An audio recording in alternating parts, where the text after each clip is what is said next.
Oh my word. What is up, guys? This is Cobb. And welcome to... I don't know, just today's stream. I don't know what to tell you, man. Welcome, everybody. How's everybody doing, man? What's up, Una? What's up, Timful? How's it going, man? Oi, oi, oi, oi, oi. So, the good old rare and epic fusion component champions were just revealed, man, for Gretel, for the Gretel Hagbane fusion, as well as a few other champions as well. I did just check out the video that a couple of other content creators have made covering these champs. They don't look that great, man. The rare and the epic champs. I mean, the rare looks, yeah, like alright. But the epic, I was really hoping that the epic champ would be good, so that I can get like a juicy little, you know, get like a juicy little epic champ at least on the free-to-play account going. Just to be clear, I am going to be going for Hansel and Gretel on my main account because I might as well. Like I've got more than enough resources to do it. I only have like 4 or 5 legendary damage dealers at this stage of my account as well. None of them are really arena specialists besides maybe Fushan. So I think I'm just going to go ahead and go for it. My Fushan's an absolute giga chad, mind you. And when I say arena specialist, it's like, yeah. Like, he's pretty good, you know. I'd colour him something like a B or an A tier, I guess. Maybe like B plus tier arena style nuker, because he brings the stun as well. But okay, man. Yeah, I think I'm going to be going for the Hansel and Gretel fusion. Because why would we not, man? Sadly, I don't think they're in game right now for us to actually see their kit or anything. Which I really wish that Rid would just do that. If it's an upcoming fusion, I wish they were just in the game straight away. So we could just see them in game, you know? We can kind of scout them out a little bit. That'd be quite nice to see, man. Alright, we'll just give some people a little bit of time to join the stream. Not everybody's like you super early birds. Una and Tufel, you know? Gotta wait for the people to join, man. But yeah. Before we actually get to shooting some live videos, right? But yeah. The Epic and the Red Champ not looking that grand. In other good news, however, I am very excited to pull some Prism Shards for this tomorrow. I think I'm going to be doing that on tomorrow's stream. Just because I'm going to give it a little while. Make sure there's no other events coming up. But the Deck of Fate just went active right now. And it's alive for a couple of days. And while the rewards are not that great on the Deck of Fate, to be honest, you do get points from just getting champions and summoning from soulstones. So obviously I'm not going to be touching any soulstones. That's ridiculous. But just getting champions by any means necessary from any source, it says right here, means that this is going to include prism pulls as well. So it's a bit of extra free rewards. And you know how we like to do it on the channel, right? We like to have a spend kind of congruent with the channel's ad revenue, right? So the better the YouTube channel is doing, like once a month, I like to almost have like a celebratory video where we kind of whale out just a little bit. Maybe pull ourselves like 10, 20 Prism Shards or something from this event. And just make a juicy little video out of that as well, man. Because yeah, a lot of these champions look great. Oh my god. Play on, my friend, play on. What's up, man, Joe? David, is there a point to getting Gretel if you don't get Ansel? Seems only good for Arena and Together. Need to hope neither gets banned on Live Arena. Yeah. Yeah, it's not even so much for Live Arena, but yeah, you're right. Things like regular Arena and Tag Arena, they're still going to find a crap load of value there too. Of course, my account is 9 months in, and so having like a duo like that I know I'm just going to use for years in PvP is pretty high value for me. And like I said, I've got the resources to do it. I do wonder as well if it might not be worth slamming one of them in a cursed set and throw them both into Hydra. Because if they're on the same team, then their A1 always attacks all enemies. I think it's Ansel brings the AoE weaken as well on his A1. And some other tools too. So I wonder if that be like a decent damage dealing combo into Hydra. Maybe. Like that's obviously very subject to testing. And now that Ansel and Gretel are on the test servers in Raid, that's going to be something that hopefully we're going to see like the testing emerge pretty soon. From the content creators, man. Because yeah, I think I'd like to see that. I think I'd like to see that, man. Just see how it turns out, you know. Maybe something that they could be good at least for progression. They might not be like S tier Hydra damage dealers, but they might be good enough to find their way to one of my teams. At least until I find something better, you know? So, I don't know, man. I don't know. I gotta say, I am a little bit surprised how few people are gonna be doing the fusion for Gretel. Based on the poll that we did on the channel, like, not a lot of people seem to be going for it, you know? It seems to be like more of a minority thing, and it seems to be mostly because people are worried about how they're going to get their hands on Ansel. By the way, I just want to point out as well, everybody was saying, oh, the Halloween deck of fate, man, the Halloween deck of fate, that's going to be how you get Ansel, you know? You're going to have to get Hansel from the Halloween deck of fate, it's going to cost you like 20 sacred shards, oh god, it's going to suck. That still might happen in the future. I think before that, Ansel is going to be winnable from tournaments. That's my prediction. I don't think it's going to be Deck of Fate. I think that's too predictable. And yeah, when this Deck of Fate showed up right here, I was like, okay, bro. Like, I'm even more sure now, you know? I'm even more sure, dude. I don't think Ansel is going to be on a Deck of Fate, man. Or if he is, it'll be like right towards the very end of like the Halloween celebrations or something. I don't know how long these actually go on for, to be honest, but it says ends in 2 days, 5 hours down here, but I don't know, man. Surely it's going to go for a bit longer than that. Like all the Halloween decorations and stuff. I'd imagine it's going to be a couple weeks. And more events are coming after this. That's just a complete guess, by the way. This is my first time ever playing Raid through the Halloween season, so maybe I'm wrong, but I don't know, man. Just because they said it don't mean we're going to buy it. There you go, man, Joe, dude. Hey, that's your prerogative, man. It's your prerogative, you know. A lot of people are skipping, man. You're not alone, you know. You're not alone. I think a lot of people are worried about the fact that, okay, but if I get Gretel in the fusion, then I'm kind of locked in, and I feel like I have to invest whatever I have to invest to get Ansel, because Gretel's only like 70% of a champion without him, you know, which isn't good enough for a legendary, of course, you know. And I guess people just don't want to feel locked in. I guess that's it, you know. Boozer just tested her and she's not that great. Ooh, should be an easy skip for most if you have some decent damage dealers. Oh, goddamn, David, really? David Zamora, dude, really? Oh, man. Oh, God. Okay, that might actually change my plans quite a bit. I'm going to have to check that, man. I'm going to have to check up on that.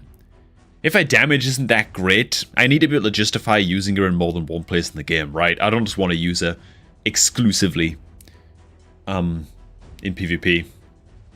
I don't think that... I'm not sure if that's actually worth the investment. You know what I mean? I have enough damage with Thor, but have the itch to rip shards, David? Yeah. Yeah, man. That's it, dude. It all comes down to, you know, like, at the end of the day, sometimes you just want to play the video game, you know, and pulling shards. Oh, man. It's one of the most satisfying things in the game, you know? So a lot of people who skip a fusion, they'll end up just doing next month's fusion anyway, just because they just want to play some Raid, man. They want to blast. They want to pull some shards, you know, win some tournaments, blah, blah, blah. Like, and I get that too, you know. The game is also there to be played, if you got the resources to do these events, of course, but... Man. Yeah, I wonder, did Boozer also test, goddamn. Who? Gretel alongside Ansel? Like, he tested them both together, right? Surely. I'm assuming he did. That's assuming that they're both accessible on the test servers, which I'd imagine they would go up together, right? Oh man, I pulled the Sacred for Kaim out the other night and got Trunda. God damn, unit. Nice, nice, nice. Thor and Rathalos are better. He tested her against Gjorgid, and she wasn't coming close, even without his passive proccing. Oh, God. Ooh. Ooh. That's quite gnarly. That's quite gnarly indeed, man. I like going for as many fusions as possible, so I have more chances of Faction Guardians, but that's where I'm at in the game. Yeah. Ooh, man, it's a bit of a coin toss for me then. I've got to make my mind up on that in the next couple of days, whether I want to actually go for this. Like, I definitely have the resources to do it. I've basically recovered in Sacreds from the last pulling session. I didn't pull that many, to be honest. I tried to save as many as I could. And my clan boss has been coming in clutch, just replenishing up on Sacred, so that's not a problem. I'm drowning in gems and just a crap load of free energy just lying around as well. So that's great. Yeah, I have more than enough resources to do it, man. I don't know, man. I kind of feel like I should just do it, but yeah. How are you keeping up with the energy in your free-to-play, Thais? I'm basically playing the free-to-play on my phone, man. I constantly have my phone plugged in. So, like, it never runs out of charge, you know? Just have it there on my desk. Anytime I get towards, like, 80 energy, I just dump it all, you know? So, like, I'm oftentimes playing Raid on 2 devices at once, you know? On my PC and on my phone at the same time. And that's how I'm handling it right now. It's a lot more work, man. It makes you realize how much grinding you gotta do on the daily in Raid to sort of keep up. Yeah, to sort of keep up, man. With just like the daily chores, you know. Let's just go ahead and just throw away some of these arena tokens, actually. But yeah. You can have 2 accounts open at the same time on PC. Yeah. The problem is I have so much stuff open on my PC already that it's probably just not a good idea, you know. Like Raid and recording software and 17 Google Chrome tabs and Discords and, you know. Yeah. Pick up some easy wins here, man. I know how you feel. I'm playing 2 phones and and 2 screens on my laptop. Oh my god, Kyle, dude. Absolutely blasting, man. Absolutely blasting. Damn. You need to get Lydia from Faction Wars before they add more factions. That's a good point as well, dude. That's a really good point, actually. Isn't a new faction coming like this year? I think it might be. I think a new faction might be coming this year, man, before the end of 2024. Oh god. It's kind of panic time then. Some of my factions are still really far behind. I gotta take that into consideration though. Nice. Remove buff. Lovely. Can I beat this guy on speed? Let's find out. This is my nice lazy go first arena team. And if we don't go first, it's just all over. Well, there you go. I'm going for Gretel. She's my first fusion I'm trying to complete. 112 days on your account, Mahmood. Well, there you go, man. Hey, good luck to you, dude. Well, we're just waiting to die here. Okay, there we go. God damn, I mean, I gotta tell you the truth, Mahmood. I gotta tell you the truth, man. If I was ready to do my first fusion on my free-to-play account, and it was Gretel, I don't know if I'd do it. I don't know if I'd do it, man. Because Gretel is like half a champion without Ansel. Like, you need like the partnership duo to really get the most out of her. She'll still be good for you in Arena, and she'll still be able to do a job for you in Arena, right? But I feel like without the AoE attack on her A1, which she only gets if Ansel's on the same team, then she might struggle to help you out into many other areas of the game, if that makes sense. I'm not saying don't go for her. If you want to go for her, man, go for her, but if it were me on my free-to-play account and I had like my first like 5 or 6 sacred shards ready to go, and like, I'm ready to do this, man, and then I saw Gretel, I'd be like, ooh. Yeah, maybe we just wait a few weeks, you know, just wait for the next fusion. Is the way that I'd be looking at it. That's just me though, man. You do you, you know. You do you, man. Hey, what's up, cuties? Good afternoon. I think if she's your first, but you won't be able to do the Christmas one, I'd skip. Yeah, right, the Christmas one. That's another good point too. Christmas fusion coming up. I think the Christmas fusion, I'm gonna try and make that my first fusion attempt on my free-to-play account. I think that will line up quite nicely with timing, you know, to go ahead and do that. I think that'll be a good one to do. And the Christmas fusion's usually good. Like, are they usually OP? Like, I've never played Raid through. I mean, I started playing Raid in like the last week of December just to try and learn some of like the super basics, and then we like launched the channel in like January, you know. And it's like, all right, man, let's do this, you know. And so I've never even experienced a Christmas fusion before, you know. We faster than this Wukong? Should be. Or the Estrid, rather. Yes. Yes. Oh, dude. Dude, Lazaris is just too good, man. Odin's not bad either. Okay, man. Cool.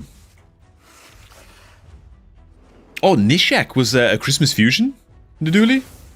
He was? Ooh. Damn. So it can be very, very, very good ones then, huh? Yeah, I have Ninja, 2-key, Nightmare most days, and 1-key Brutal. That's pretty good, man. It's pretty good. Yeah, one of the things we're going to be covering in today's stream, because, I mean, if it's your first time watching one of these streams that we do on this channel, what we like to do is just shoot a couple of videos live in every live stream. So that I'm also making a little bit of content for the channel for people who miss the stream and blah, blah, blah, you know. And one of the videos we're going to be talking about is just getting started into Demon Lord Clan Boss, you know. And helping brand new players pretty much get to where you are right now on Clan Boss, you know. To be like hitting like hopefully 1-key Brutal, I guess, is like a good starting point. To try and get like brand new players towards, you know, as quickly as possible. Obviously, they want to push on to Ultra Nightmare and stuff if they can, but when you're just learning the basics of Clan Boss, I think like Brutal is a pretty good achievement for like your first month or two in Raid, you know? First like 60 days if you can. I think that can be great, man, so. Yeah, Nishek was last Christmas. Got it. Okay, man. Alright. So the Christmas fusions can be really, really good then. Oh my god. Hey, what's up, man? Brandon did. I finally got started making progress since I added Elva to my Demon Lord Clan Boss teams. There you go, dude. Hell yeah, man. Sweet. I think I can do both Halloween and Christmas fusions, Mahmood. There you go, man. Hell, if you feel like you can do both, then go for it, dude. Go for it, man. I think I'm just gonna try to just not ever miss a fusion on this account, on my main account, I guess. For at least the next few months, I think. Maybe like I'll end up like skipping a January fusion or something, you know. Let me just wait to click on these fusion components real quick, but I'm not sure if it's better to be hitting a max loot on Brutal or 1-key into max. I'm not sure if it's better to be hitting max loot on Brutal or 1-key into max, easy, normal, and hard for max. Oh, as in like, so like if it's worth spending 2 keys into Brutal for the max chest, or 1 key into like hard or normal for the max chest. So Brutal goes down to Grandmaster. Just hard just go to Master, I think.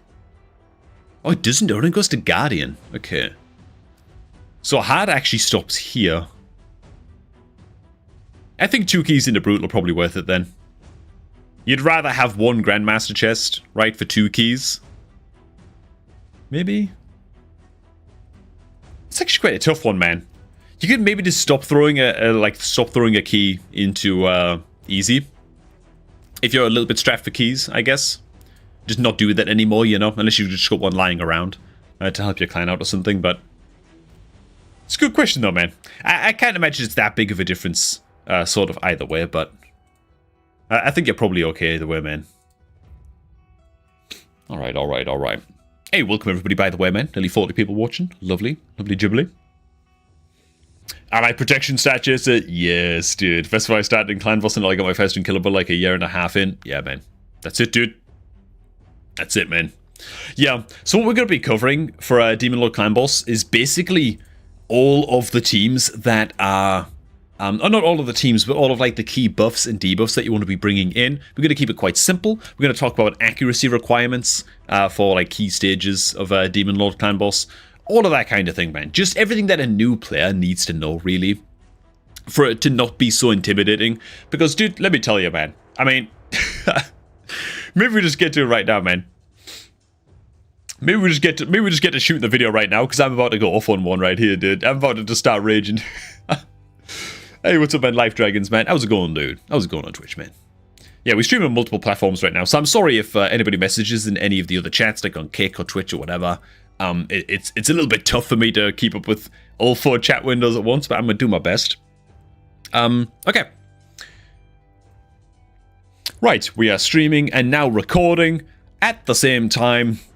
Let's do this, man. Demon Lord Clan Boss, for me as a brand new player, was one of the most intimidating things ever to get into, man. I watch all these beginner tips videos. What are people saying? They're saying, hey, you gotta focus on setting up your Demon Lord Clan Boss team as quickly as possible, man. Focus on Demon Lord Clan Boss. What does that even mean for a new player? Hell, I had no idea, and it took me months to really start to understand what the hell I'm even doing into Demon Lord Clan Boss and why it's so important. So, what is up, guys? This is Cobb, and in this video, we're going to be talking about all of the key buffs and debuffs, accuracy requirements, and just tools you want to be building on your account and champion types with examples that you want to be building on your account to get started into the likes of, you know, hard and brutal Demon Lord Clan Boss and just getting you to a place in your account where you're at least hitting brutal within 2 or 3 months, you know.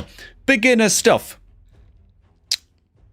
I feel like I'm forgetting something. Oh yeah. Something else that you'll also hear super experienced players say is, oh, Demon Lord Clan Boss and the rewards that you get from the chests are so important, and that's why it's so crucial that you're farming higher levels of Clan Boss as quickly as you possibly can, right? And they're correct about that.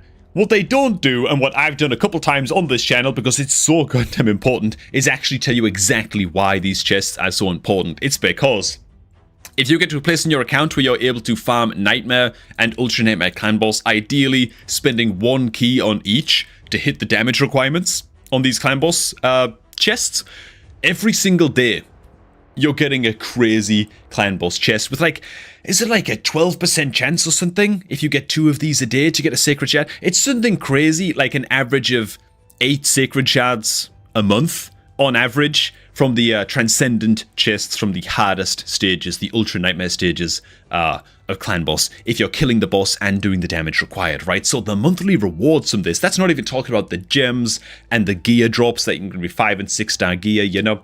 Just the immense amount of rewards you get from this is why Demon Lord Clan Boss is so important. But even when you're just getting started, man, getting these brutal chests coming in at a steady pace, it's going to get you some easy shards, it's going to get you some extra gems to spend, it's going to build up your experience brew, stockpiles, epic skill tomes, and some 5-star gear too, man. So it's very important that you set up your Clan Boss teams as quickly as you can, man. So what kind of tools do you want to bring into Clan Boss? Well, before we get to that, if you're looking to start off a brand new raid account yourself, a new alt account, if you will, then hell, make sure to go ahead and sign up using the beginner promo link, which is down below at the top of the video description box, man. Hit that link to sign up to raid and you get yourself 4 free epic champions, all of which are just absolutely insane. So if you're looking for a new free-to-play challenge, like I'm running right now on my alt account, and you want to play it along with me, then that is the link with which to do it.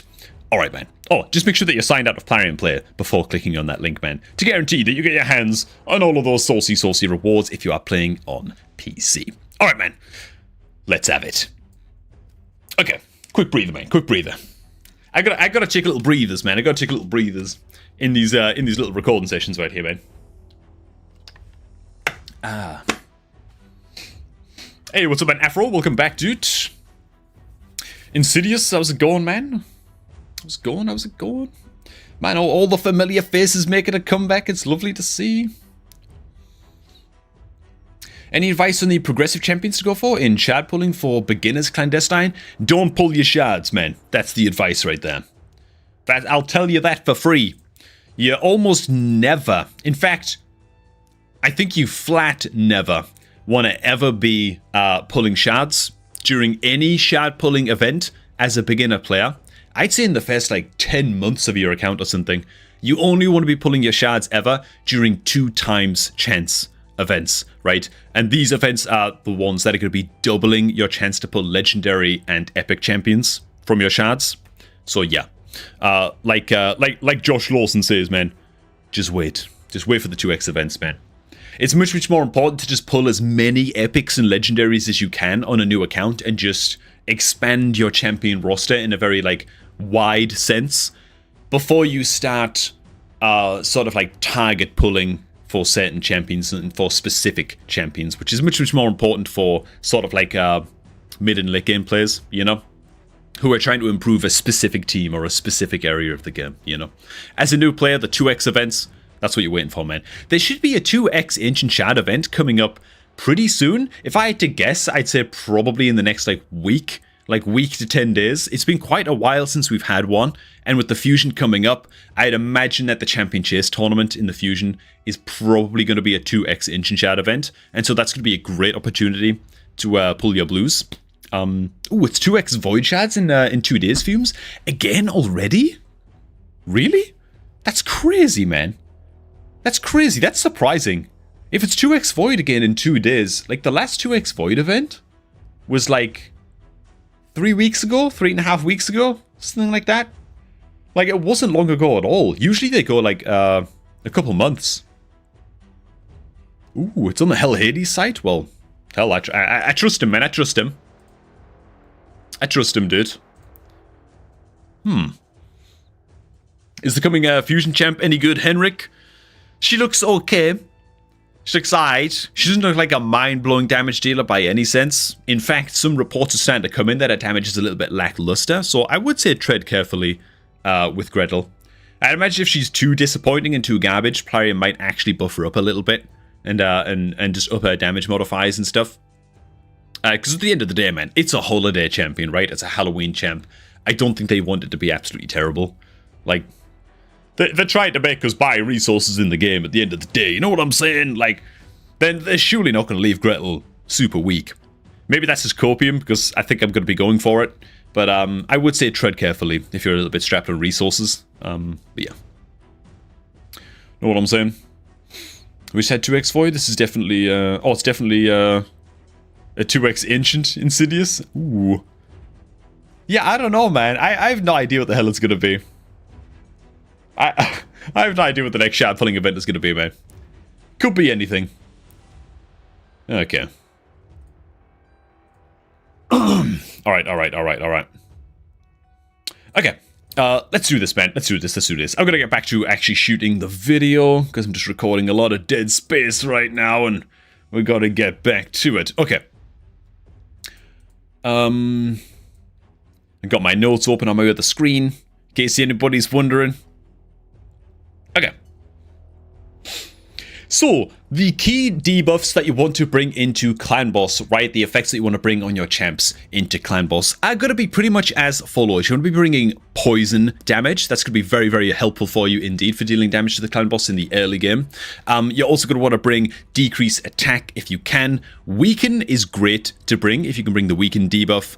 Decrease defense can be pretty good, though it's not absolutely necessary when you're just getting started. It's a nice to have. If you're dealing mostly poison damage, then decreased defense doesn't really matter anyway, but it is going to boost the damage overall of your team. And the leech debuff is a great, if slightly optional, debuff to be bringing into Clan Boss as well, as it's just going to give you a way to heal without using lifesteal gear. But yeah, those last two, decreased defense and leech, little bit more on the optional side, a little bit more important for, you know, the further you get, I guess, into Clan Boss, whereas the first few are very, very good debuffs indeed to bring along. So, poison dealing champions, man. Some very, very easy champs that you can bring along to fulfill this role. If Kale is your starting champion, then he's going to be Grit. He brings the weak version of Poison on his A1, and he brings a quadruple header with a chance to place the strong version of Poison on the A3. And so Kale is just going to be a fantastic damage dealer for you into Demon Lord Clan Boss when you're just starting out.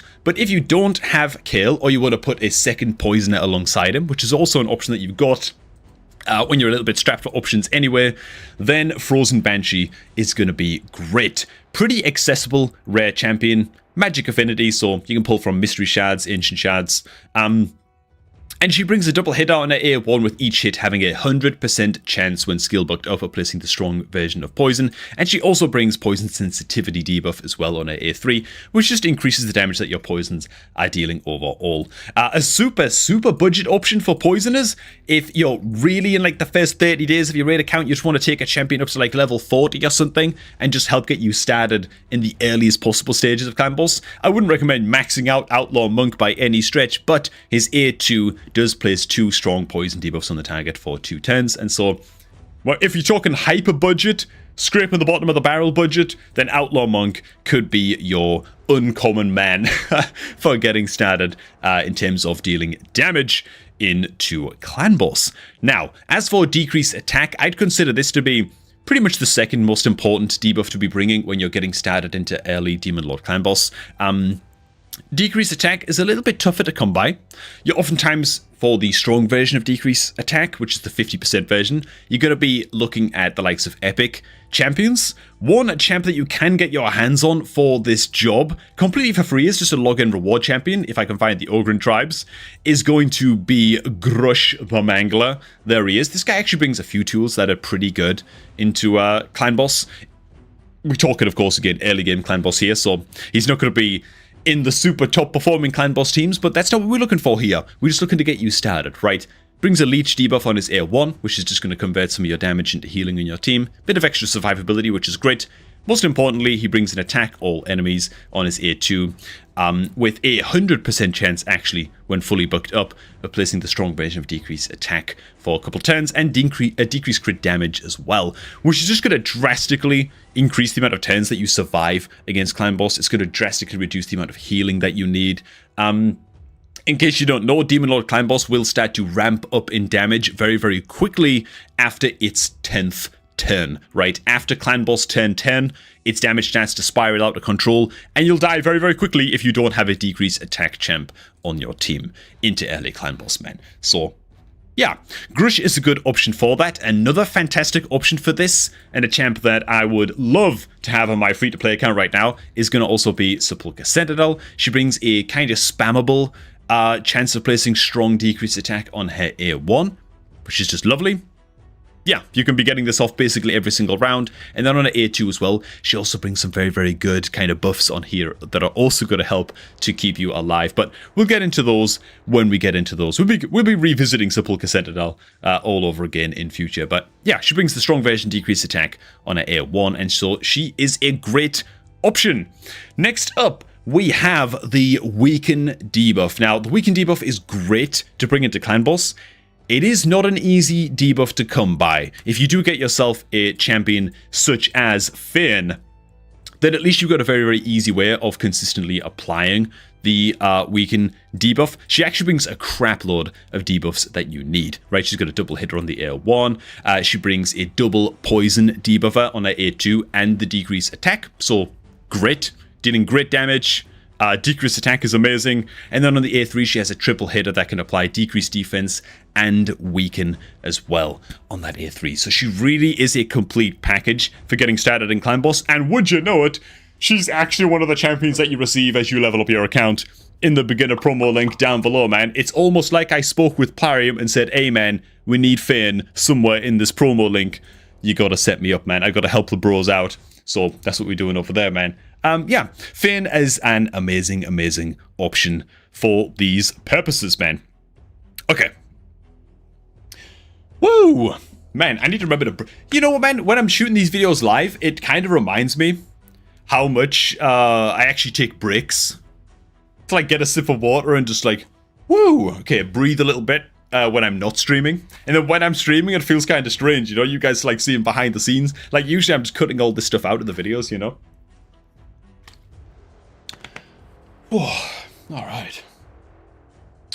Man. Ooh, I love Annex too. Yeah, Annex is great, man. Annex is great. Yeah. I don't want this video to focus too much on the champions that you gotta collect or whatever. I just kind of want to provide some examples, you know? It's more about talking about why, like, each debuff is important and stuff like that, I guess, but... Yeah, man. I think I've done videos before where I've covered, like, Clan Boss gods, and I'm pretty sure I covered Annex too. Annex is great, man. Is Shield Guard still OP, Afro Digital? Let me tell you, man, I think that Shield Guard... I'm gonna say it, man. I'm gonna say it. I think he's a waste of time, dude. I think he's a waste of time, dude. I don't know. Like, I see all these other content creators talk about Shield Guard. Ooh, Shield Guard to solo Minotaur, and, you know, it's pretty good uncommon, blah, blah, blah. Like, I just don't see it, man. I just don't see it. Like, I don't see the point. Like, you're very, very limited on resources when you're in the early game. And telling new players to build Shield Guard? It's like, man... Tell them to build, like, any rare damage dealer. Or, like, wait for their first Ancient Shard pulling event, and then whatever epic damage dealers they get, just max those, you know? Like, it's probably gonna do more for their account than a Shield Guard, man. I don't know, dude. Like, I refuse to say, don't build Shield Guard, but don't build Shield Guard, man. Maybe with Nuts Gear and a maxed out Great Hall? Yeah. Yeah, but then, like, any champ's good. Which is kind of the point, right? Like, I don't know. Yeah. Oh, it's kind of tough, man. Ooh, Mainville, you get your free grush tonight. Once the new day starts, let me tell you something, boys. Let me tell you something. And girls, of course. But we've got the Halloween Deck of Fate active right now, man. So for collecting champs, you get points for this. Dude, I'm going to be ready to fuse... where is she? I'm going to be ready to fuse Mithrala, like, tomorrow, dude. Which is great, because that's free event points right there. And then... we also get Visix while the Deck of Fate is active as well, dude. So, man, I'm pretty goddamn happy about that. Pretty happy about that, you know. Just the way that these timings have worked out, I might as well pick up a bunch of free rewards from the Deck of Fate, man. And just grab these champs right away, man. So, yes. Sometimes things just work out just well, you know. Have I done the Sand Devil tourney? I dumped like 2,000 energy into it or something this morning when I first woke up. I've still got a bit more to do, though. Still got a bit more to do. My Sand Devil team isn't the greatest. I'm farming like stage 12, you know? And that's like as far as I can go. I need to, my Godseeker Aniri is level 50. Next champ training, she's going up to 6-star, you know? And then from there, Ninja, Godseeker Aniri, they can pretty much two-man the whole thing, right? Yeah, so I'm ready to go. I'm ready to go, man. I'm ready to go. Yeah, both awesome champs. Yeah, man, dude, I'm so excited to get Mithrala, dude. You know what, man? It's kind of noobish that I don't even care. I'm just going to say it. The main reason I'm excited to get Mithrala is so I can put her in a regeneration set and solo Scarab. That's like the only thing I care about. I know I'm not going to be leaving her in a regeneration set. Like, I'm going to be building her out for other things in the game. But if I can just swap her into a regen, solo Scarab, and not have to give a damn about that boss anymore. Oh my god. Like, that's going to feel so good, dude. That's going to feel so good. But, yeah, I'm pretty excited to get Mithrala, man. It's going to be sweet. Ooh, it's one of those champions that when you're a new player and you just start collecting fragments for the first time, you're thinking like, oh my god, dude. This is going to take forever, man. And then, you know what? You keep your head down, keep your grind up. And then before you know it, you only need 3 fragments, you know? It's great. So, yeah. That's it, man. That's it. Oh, might be able to do Sand Devil with Aniri at 50? Ooh. Really? Damn. You might be right, actually. I'm actually not sure, but... Alright, man. Is it true we're getting 200 more extra slots for free in the reserve vault, Mahmood? Oh my god, I really hope so, bro. I really, really hope so. Oh my god. Yeah, I really hope so, dude. My reserve vault is just full of crap. I put all my faction guardians and all my food champs in the reserve vault. I recently had a huge clear out. But I'm still quite close to cap, to be honest. And a lot of these, like, I was very, very close to hitting the cap before I upgraded a lot of these food champions to 5-star to win the last champ training. Yeah. Yeah, man, we need a much, much bigger reserve vault, dude. It's ridiculous how small it is, you know? I hope you're right, man. I really hope you're right. Okay. Man, I've regained Mithrala so many times. She's good in so many areas. Yeah, dude. That's what I'm talking about, man. Yeah, she's going to be a great champ for us, dude.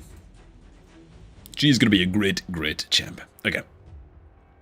Alright, let's get back to the clan boss debuffs before I lose track too hard of the video that I was in the middle of recording just now.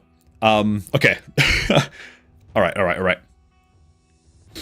Okay.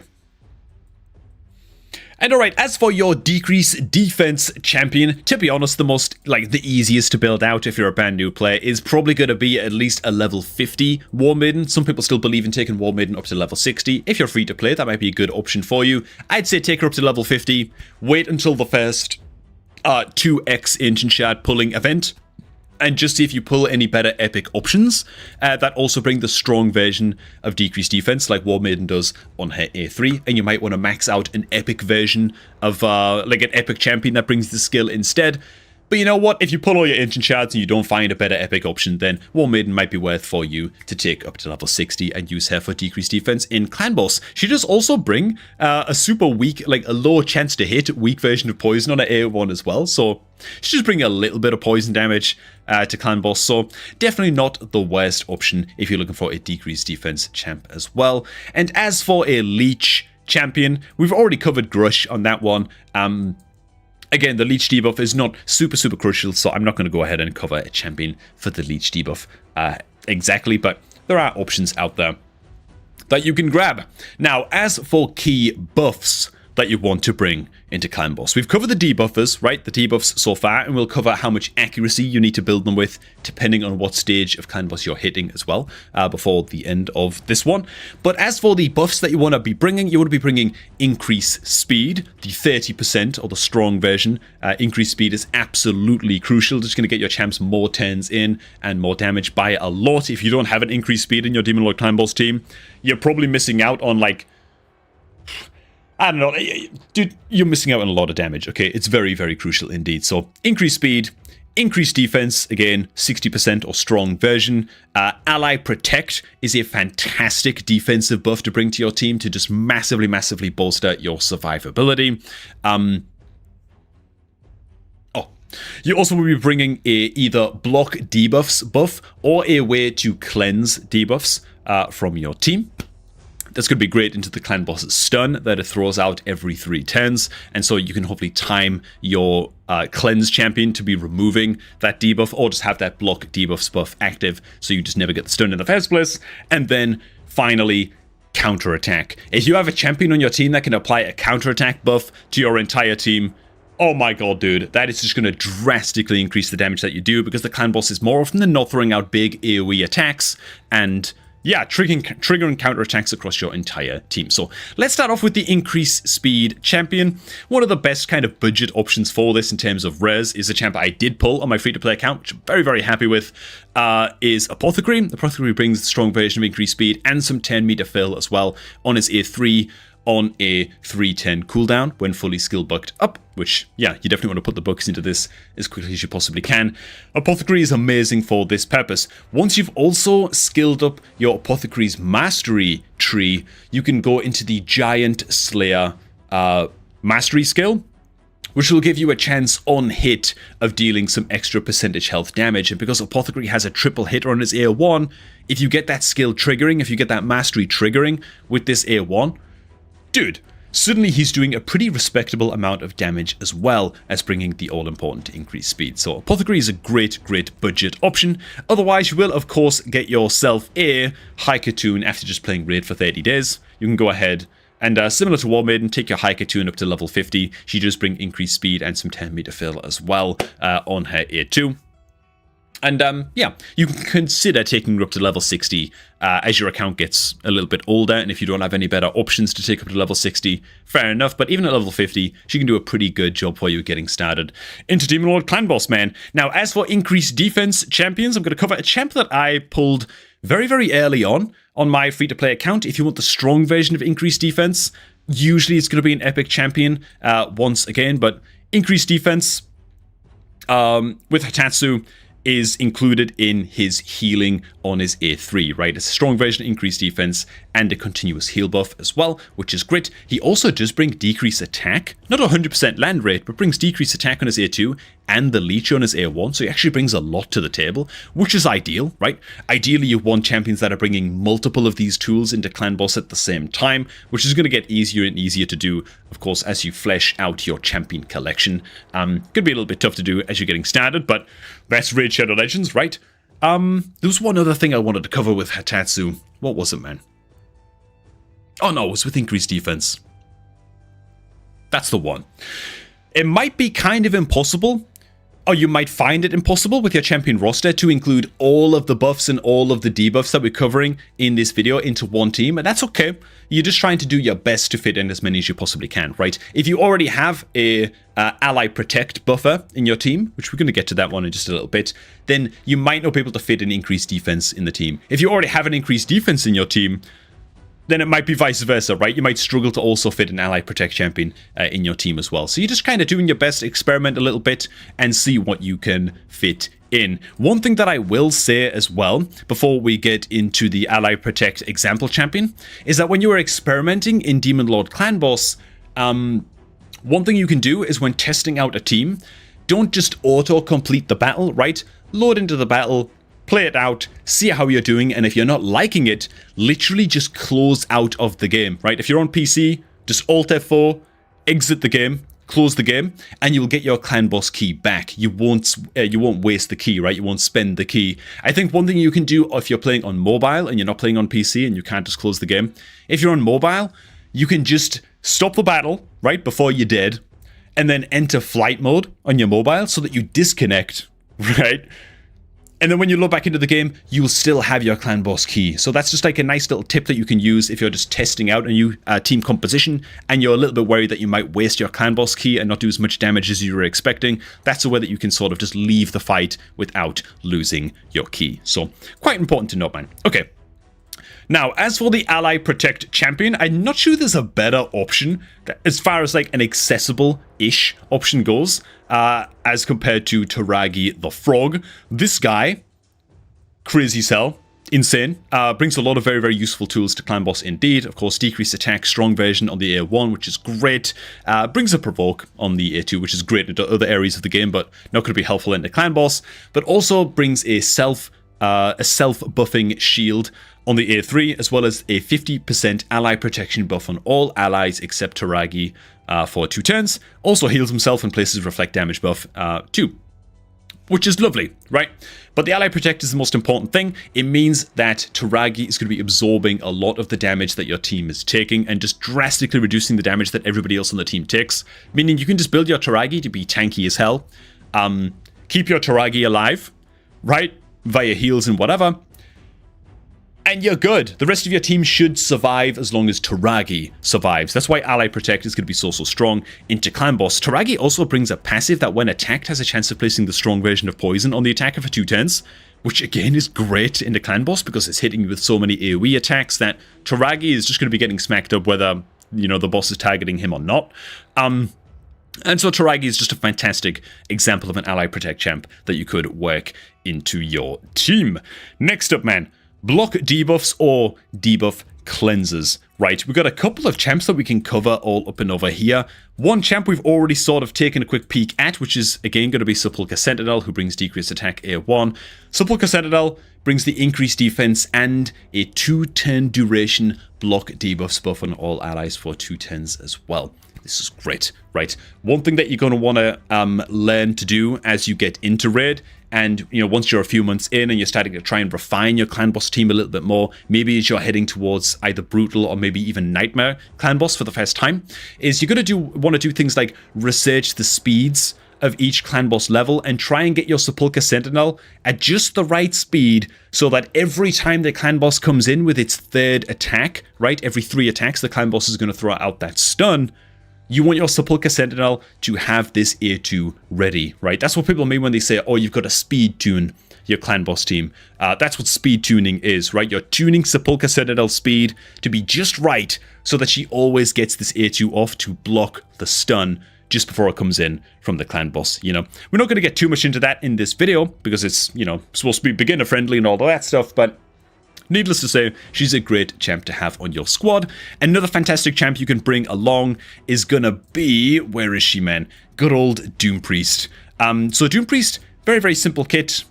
Simple A1, she brings an increased attack buff on the A2, which again is just a nice to have.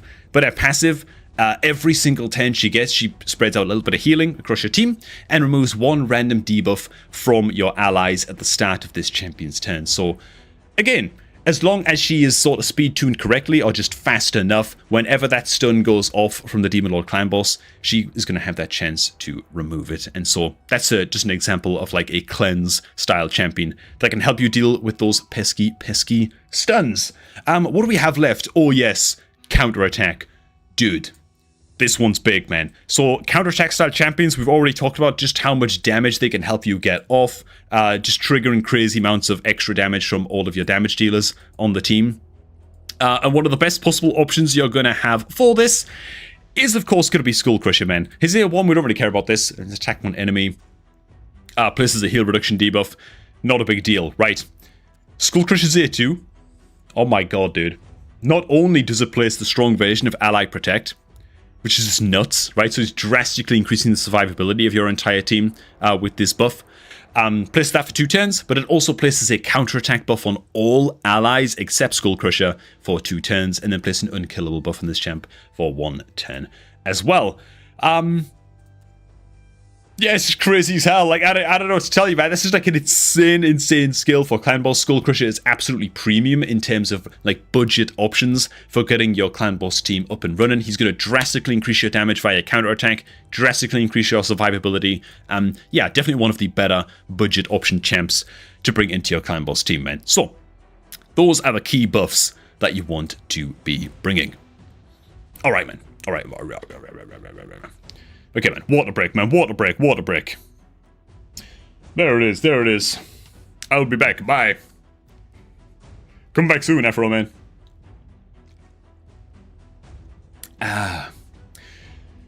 Oh, my God. Okay. Damn, dude. I always feel a little bit disoriented when I come out with, like, a little recording spit like that. I come back to the chat and I'm like, okay, what have I missed, man? What have I missed, you know? Because I can't read the chat at the same time. I'm too focused on what I'm doing, but I hope it's not too disorienting for you guys, but... Ooh, all you need is a Gold Secret 209 and you have, oh, you have to manual to stage 19. Okay, we talking about Sand Devil, I guess. It's gonna be some Sand Devil action. Yeah, I'm so looking forward to building out my Aniri, man. It's gonna be great.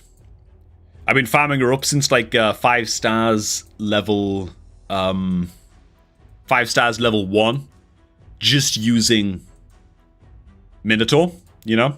So I've been making like some decent progress at our masteries as well. Dude, masteries take too long to farm, man. They take way too long to farm, dude. Oh my god.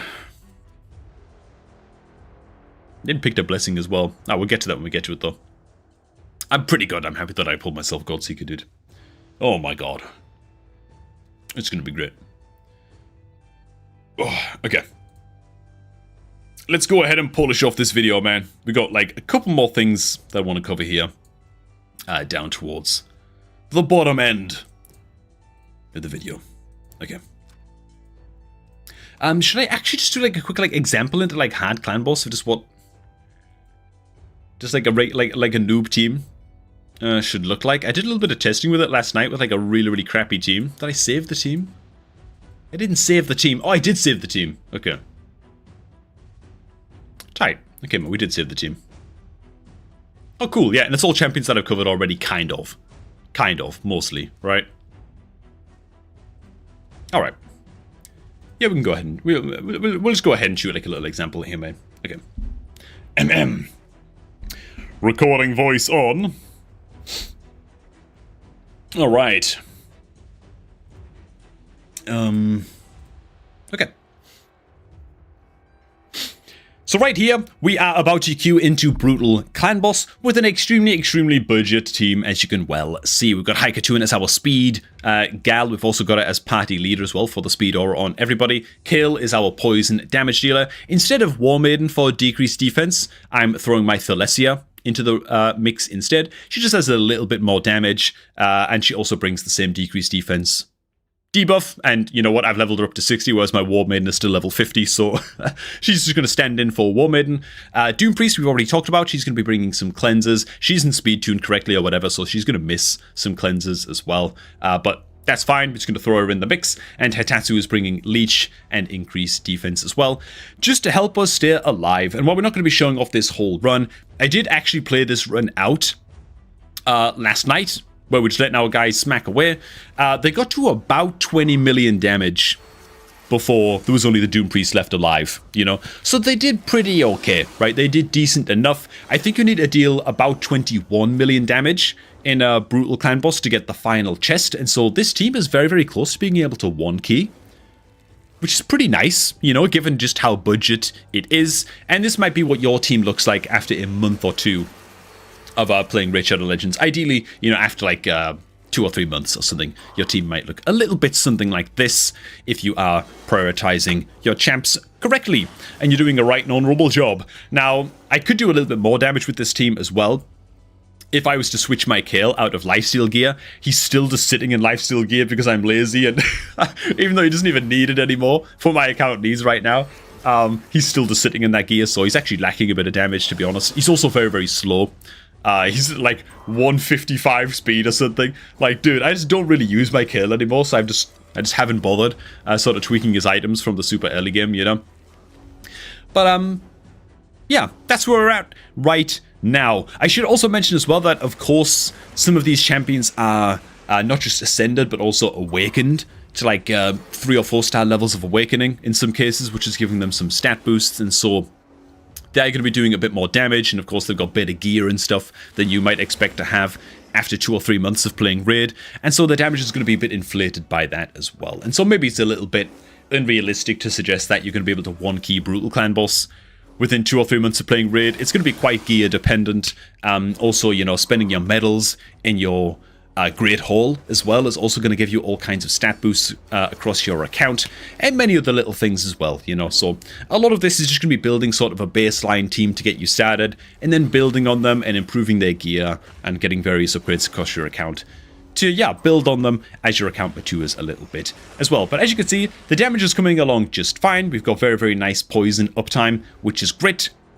Which leads me into my next point, man. For landing all of these debuffs, what kind of stat checks do you need to be hitting into Clan Boss? Well, things start out very, very easy indeed into easy Clan Boss, where you're going to need 70 accuracy, approximately, to be landing your debuffs, right? Any negative effect that you're applying to an enemy that's not damage, whether it's 10 meter control or poisons or whatever, is going to require accuracy, by the way, just so we understand the stat.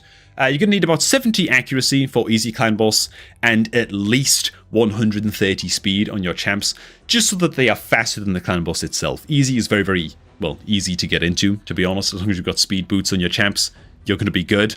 As you scale your way up towards Brutal Clan Boss, which we're in right now, you're going to need 170 accuracy, 160 speed or more, and about 2,500 defense on your champs for them to have enough durability to get off some decent damage into the Demon Lord Clan Boss, right? So those are the stat checks you're looking for into Brutal. As for Ultra Nightmare Clan Boss, which we'll throw in there as well, just to give you context of how you're going to be looking to progress your champs, 230 accuracy, 190 speed. However, that's not really set in stone, because by the time you're Ultra Nightmare Clan Boss, you should be speed tuning your team, and you're going to have some champions that are quite slow but are just there to deal quite a lot of damage, and then you're going to have some champions that you've built with like 260 speed or something, just as fast as possible, because they've got a very specific skill that they need to get off at just the right time every time, and so that's kind of a hard and fast rule. And then as for defense, you're talking about 3,000 or more defense to keep your champs alive at that point. Some people say 3,500. It kind of depends on the champs and what defensive buffs you're bringing to the table, right? And ideally, if you're pushing Ultra Nightmare Clan Boss, you're looking to build something like an unkillable or block damage or infinity Clan Boss team that can, yeah, really, really pump the damage and do so without getting wiped, ideally. Okay. And I think that's pretty much all for stat checks, right? I think that's pretty much all. Obviously, I don't want to spend my key doing this as well, so we're going to have to close out of the game just now, but... Okay. Can I show kill stats, Tombful? I'll show kill stats, man. I'll give him a show off at the end. I just got to really quickly go to the BRB screen. I'm going to close out of the game real fast. Because of course we are. Then we launch back on into the game, and that way we don't lose our key. Because, yeah. Don't want to be losing that gosh darn Clan Boss key, man. Okay. And there it is, man. Okay, we're out. Very lovely, man, very lovely. As for the kill stats, I'll show you these right now. Yeah, don't laugh, okay? I haven't touched this guy in about 6 months. Okay, he's still sitting there. Okay, I think I like changed his weapon at one point because I just got a better lifesteal weapon just randomly from Dragon. I was like, oh, well, the kill can have that, you know. But most of his gear, like, I just haven't touched it in so long, dude. Look at his speed! Oh, God, dude. He's very, very slow. He's very, very slow, Ben. Poor kill. You know, he's not that terribly built out now that I look at it, given that I basically don't use him anywhere. Besides, like, faction wars and stuff. It's not the worst, but he doesn't have to be in lifesteal anymore is the main thing, right? He could be in any other set right now, but I just haven't bothered to tweak him, you know? So there he is, man. There he is.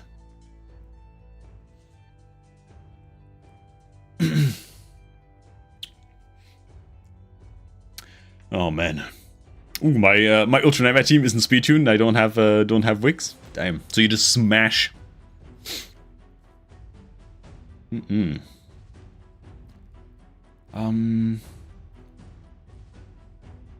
What's that? Is it worth to wait with my 6-star main lineup? Oh, with my 6-star. Oh, my 6-star main lineup champ for some event, or it doesn't matter. Yeah, if it's your very first champ, I'd say just go for it and just level it. On my free-to-play account right now, I've got like a few champions sitting at level 50. But my first 2 champs, my Kale and my Sun Wukong, I just took them to level 60 basically right away. I just wanted to get a couple powerful guys online so that I could get 3 stars in all of the campaign stages, you know, and get all of those saucy free rewards and get the free gems and stuff like that. Which, by the way, dude, man, I uploaded a video like a few days ago now, or like some point in like the last week, on the free-to-play account, talking about where my account is after 30 days. There are like a couple people in the comments just flat out accuse me of cheating, man. It's not really free-to-play. You've been buying gems, man. I know it. I did the math. It's like, dude, you have not done the math, first of all. Okay. So like I had to correct them on that. I was like, dude, I got like 100 gems from here, 100 gems from here. That's how I upgraded the gem mine, and then I got more gems from the monthly quest, and then, you know, clan boss chests and blah, blah, blah. So like, I'm doing the math for them. And then their response, instead of saying, like, admitting they were wrong, and that I haven't spent money on my free-to-play account, because why would I spend money on the free-to-play account? What are we even talking about here, dude? Like, I've got a main account for that, you know? Like, my god. Instead of admitting they were wrong, they just, well, my. You're getting awfully defensive, aren't you? I'm like, yes, I am, actually. Like, if you call somebody a liar, they tend to get defensive. Like, what? Like, why is this a shock, you know? Like, oh my god, dude.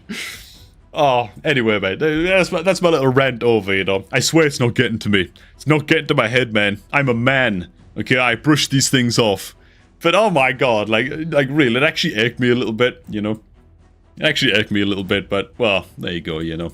I try to be respectful as I could in my rebuttal. Let's put it that way, man, but... yeah, man. You're cheating, you've been buying gems. Bro. Come on, man. Like, what? Like, why? Like, just think about what you're saying for a second. I don't know, man. People with not much knowledge tend to be salty. Yeah, maybe, man. I don't think I've done that good, though, on the free-to-play account. That's the thing. Like, I feel like I could have done better. I feel like there are still things that I could refine and improve the stat a little bit more. I think, well, I'm pretty happy with the stat. But I don't think it was that impressive to where you could be like, man, he's clearly been buying stuff, you know. Oh, I bet he's getting that content creator pack on the sly, you know, where Plarium just deliver content creators free stuff to their inbox. Which, by the way, I don't even get that on my main account, man. Are you kidding me? Like, what the hell, man? Come on, Plarium. Step me up, you know? Let alone the bloody free-to-play, man. Like, are you kidding me, dude? Oh my god. I'm sorry, I believe you, but you do have a lot of gems for a free-to-play account. Yeah, man. Well, the thing is, I tell you what, man. I should do a guide for that some point soon. Man. Because, like, it actually genuinely give me an idea of, like, wow, I could actually do a guide on this and talk about just how many gems you can get per month completely for free in this game, because I think it's a lot more than people think. Apparently, it's a lot more than people think, you know, is like the evidence that I'm getting. When you first start out, you get so many free gems. Like, you get thousands, man.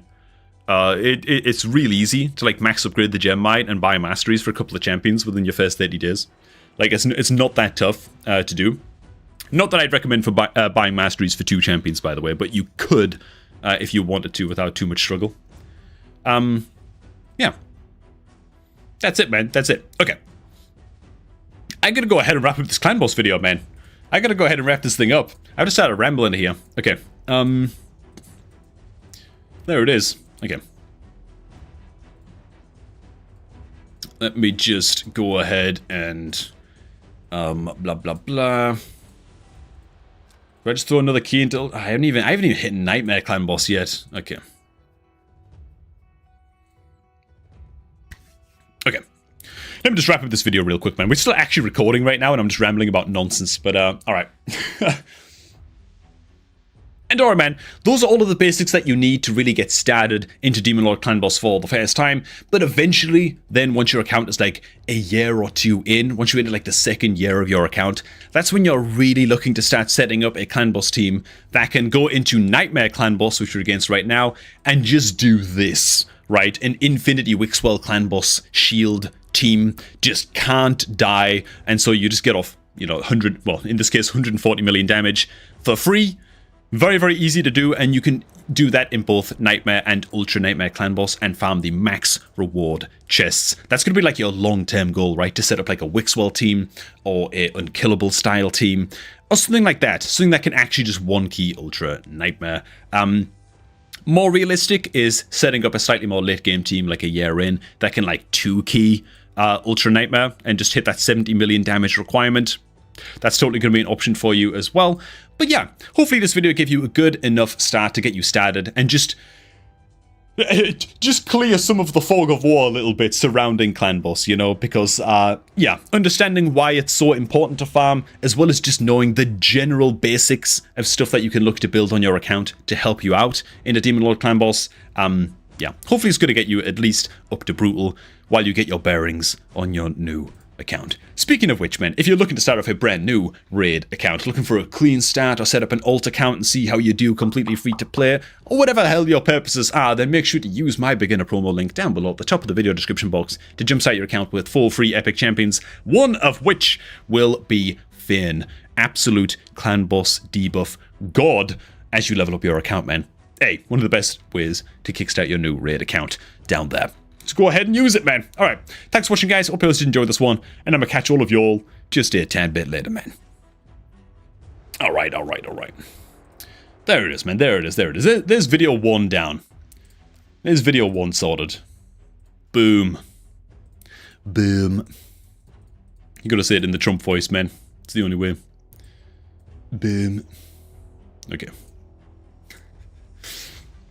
Alright, man. You can make guides on just how to farm. Yeah. Oh yeah, Abbott missions give a ton of gems towards the end too. Yeah, they give so much. They give so much. Yeah, for sure, man. For sure, dude. I sent them to the Hell Hades free-to-play challenge at the beginning of the year. What some of those guys did in 3 months is incredible. Yes, Tatchis, dude. Oh man, I tell you what, dude. I've had a quick flick through those videos. I haven't actually watched them myself, but bro, I almost don't want to watch them, because I know it would just make me feel bad about my free-to-play account. You know what I mean? Like, I don't want to look at that, dude. Like, what the hell? He's hitting Hydra after 2 months? Get the hell out of here, you know? Like, I don't even want to look at that, bro. I don't even want to look. But, yeah. Dude, I unlocked Hydra on my free-to-play account. I did, like, 20,000 damage. I had to, okay? I had an advanced quest to spend a key. I just grit my teeth and spent the goddamn key, right? 20,000 damage, bro. Like, Hydra unlocks way too soon. Oh my god. It really does. Okay. But there you go, man. Manstress in the clan is also saying 2x Void event likely this weekend. Interesting, man. That's the second person saying that there's another 2x Void event coming up. That's crazy.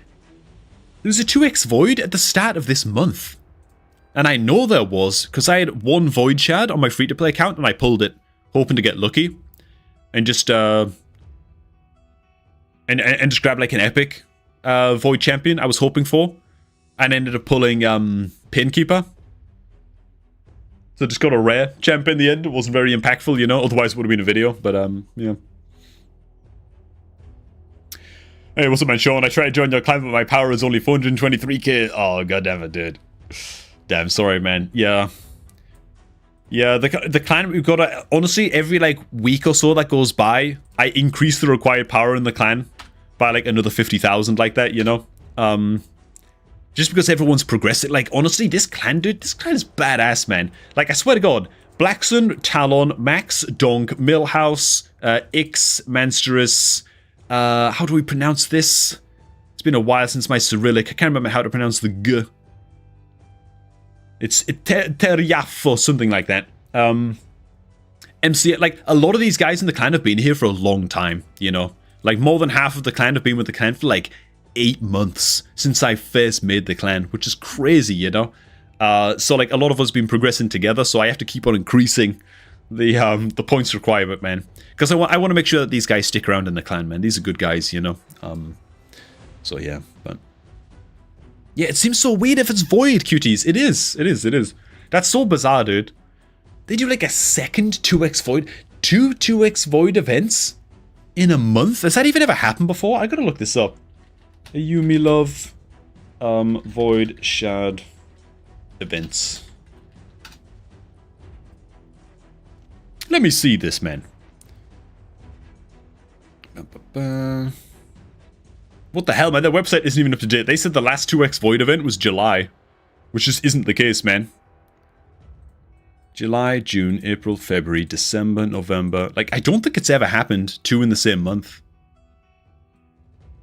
Okay, back in March of last year, there were 2x void shard pulling events in the same months, but that was due to the like raid's anniversary, you know? It was like a special anniversary event, I guess.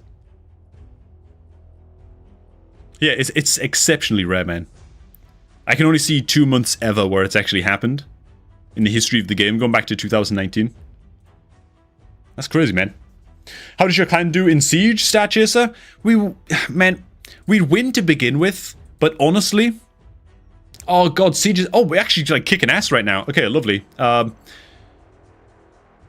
issue with us in Siege is that for about the past 5 or 6 Siege cycles, in fact, since Siege was invented and added to the game, we have never faced a clan with less clan power than us. Maybe that's happening right now.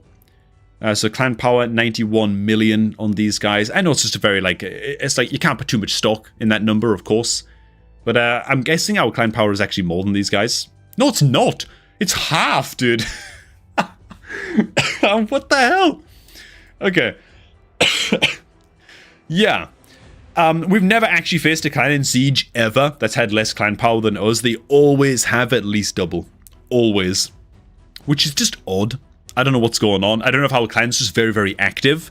And so that's how like their matchmaking is against stronger clans all the time. But in Siege, it's usually really bad. Because even if we only up against like 10 active clan members on the enemy clan, their defense teams will be like 700k power level or something, and just mental speed stats, and you know, double stone skin sets rocking out, and like it's just like we can't even win one battle in some of these sieges because we're just up against such powerful adversaries, you know.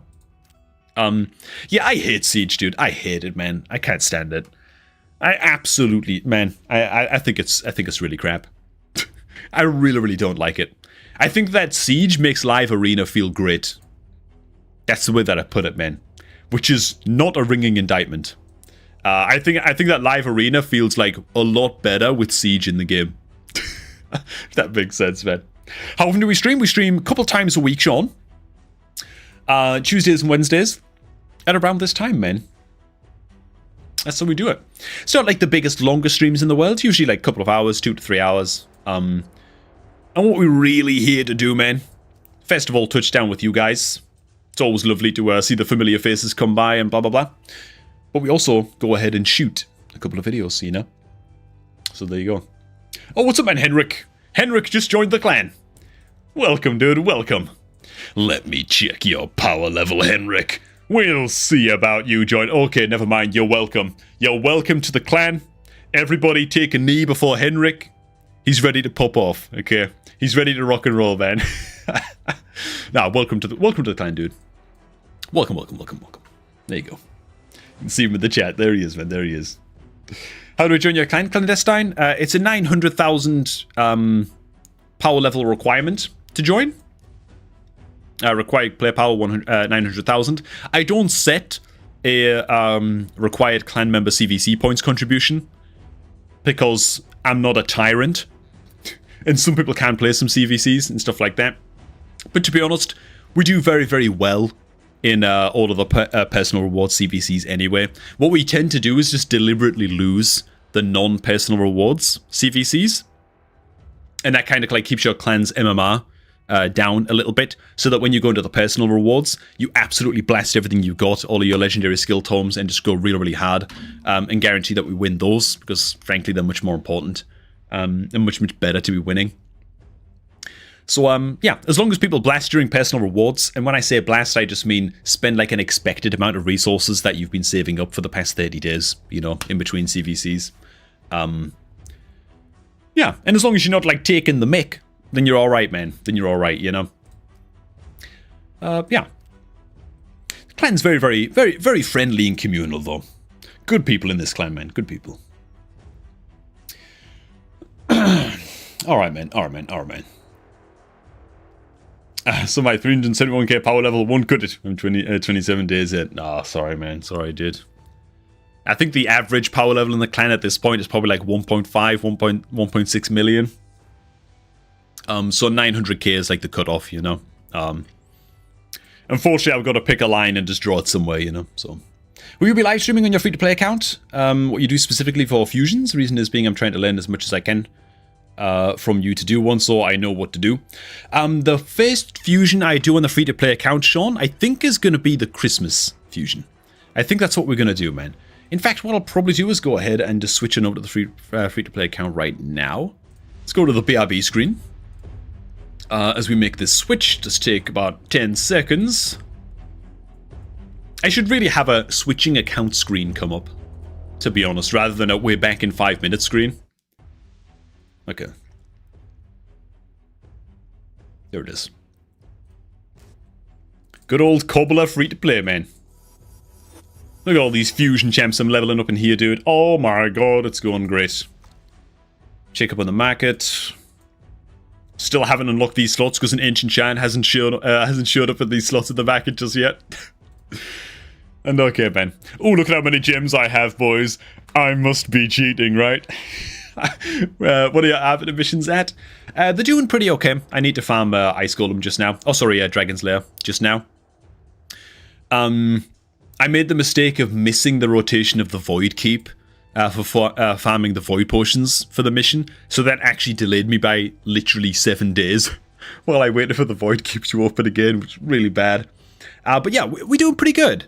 We're on our way towards our Sacred Shards and stuff, so we're going to get another Sacred Shard from here.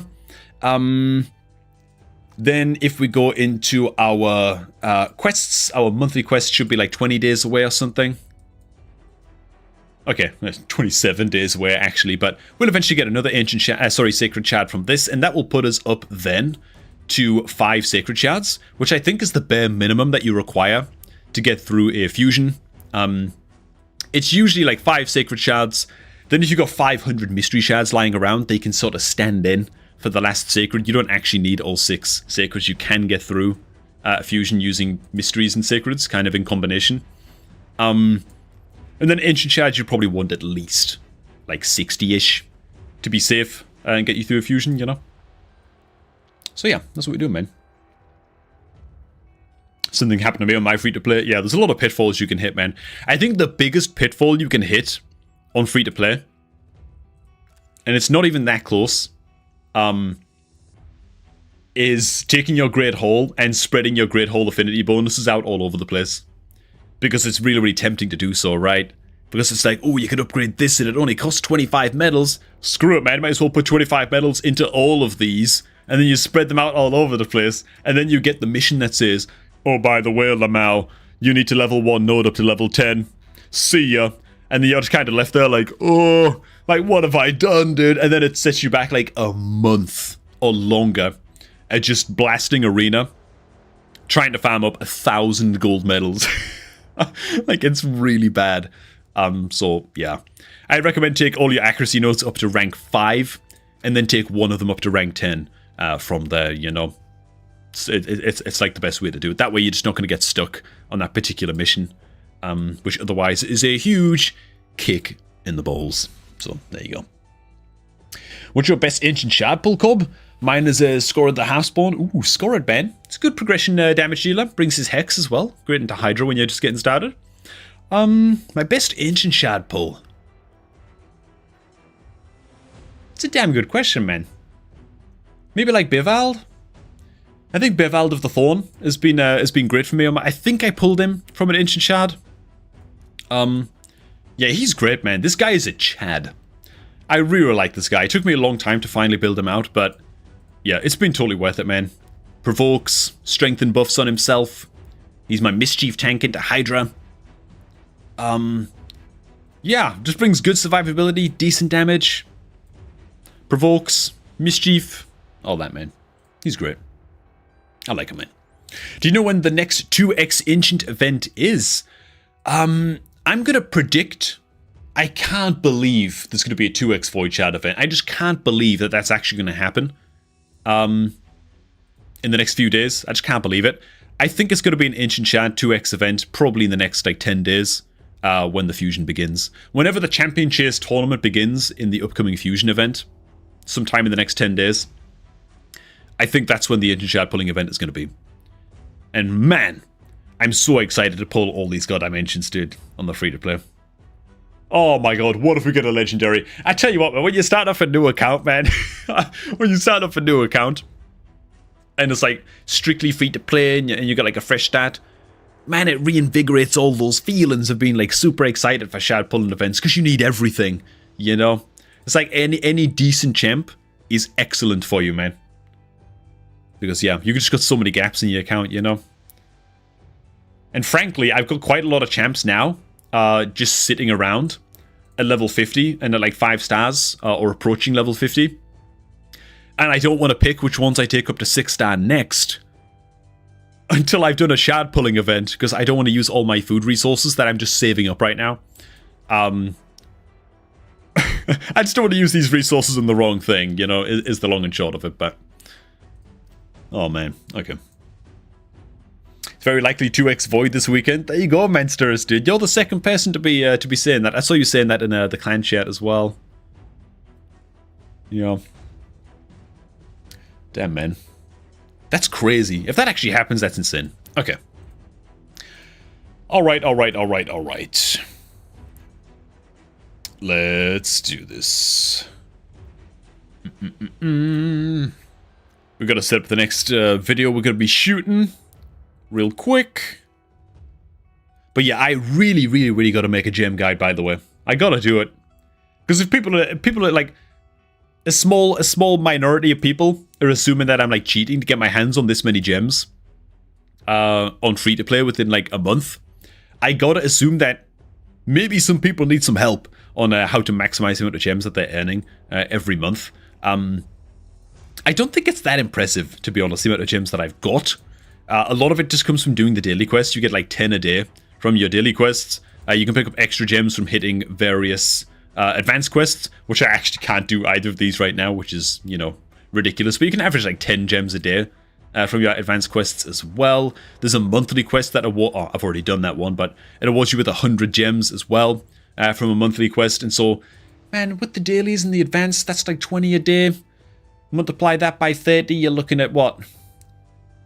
That like 600 gems just from dailies and advanced, then another 100 from monthly. So that's like 700 gems just from quests a month. Unless my math is like way off, which it might be. It's not my strong suit. Yeah, that's not including like events or clan boss chests or anything, you know? Goddamn Warrior Circles. But hey man, hey, you want evidence that I haven't been buying anything on this account, by the way? This is a doozy right here, man. You want evidence that I haven't been buying anything on this account for any doubters out there? Dude, the Warrior Circles pack only shows up as an option to buy on the shop because it's such a good deal. It only shows up if you haven't spent anything on the account over the last 2 weeks. I think it's 2 weeks. I think it's 14 days before this offer will show up. And its job is to just tempt you, man. It's to tempt you into breaking from your free-to-play, you know, self-imposed rule. It's such a good deal. Such a good deal. But we can't do it, man. We can't do it, you know. Kind of funny how that just popped up though as we were talking about it. But yeah. There you go, man. Daily in progression. Daily gem pack is also another incredible spend, by the way. I'll just throw that out there too. I don't get any kickback or whatever from Plarium for shouting these things out, but I will say that on my main account, I constantly have a daily gem pack purchased. It's like a 30-day package, you know? Like, if you just a constant stream of gems every day, it's $9.99. Like, yeah. If you're gonna spend on the game, that should be, like, the only thing that you buy. Like, if you got a budget of, like, 10 quid a month, that should be the only thing that you buy, you know? Yeah. But there you go. You got, like, 7,000 gems saved after 3.5 months. There you go, dude, Mahmood. Oh my god, man, you're very, very ready then for whenever your first fusion event comes by. 7,000, dude. It's good, man. What country am I from, Toomful? I'm from the United Kingdom, man. Live in the northeast of England, man. There you go. Yeah, gems coming from everywhere, especially at the start. Yeah, campaign, faction. Yeah, from the campaign alone, dude, you get like hundreds, man. It's like 700 or 800 gems completely for free. Just from a 3-starring, normal, hard, and brutal campaign for the first time, you know? I haven't actually done that. I actually haven't done Nightmare yet. I almost not touched it at all on the main account. I should probably do that.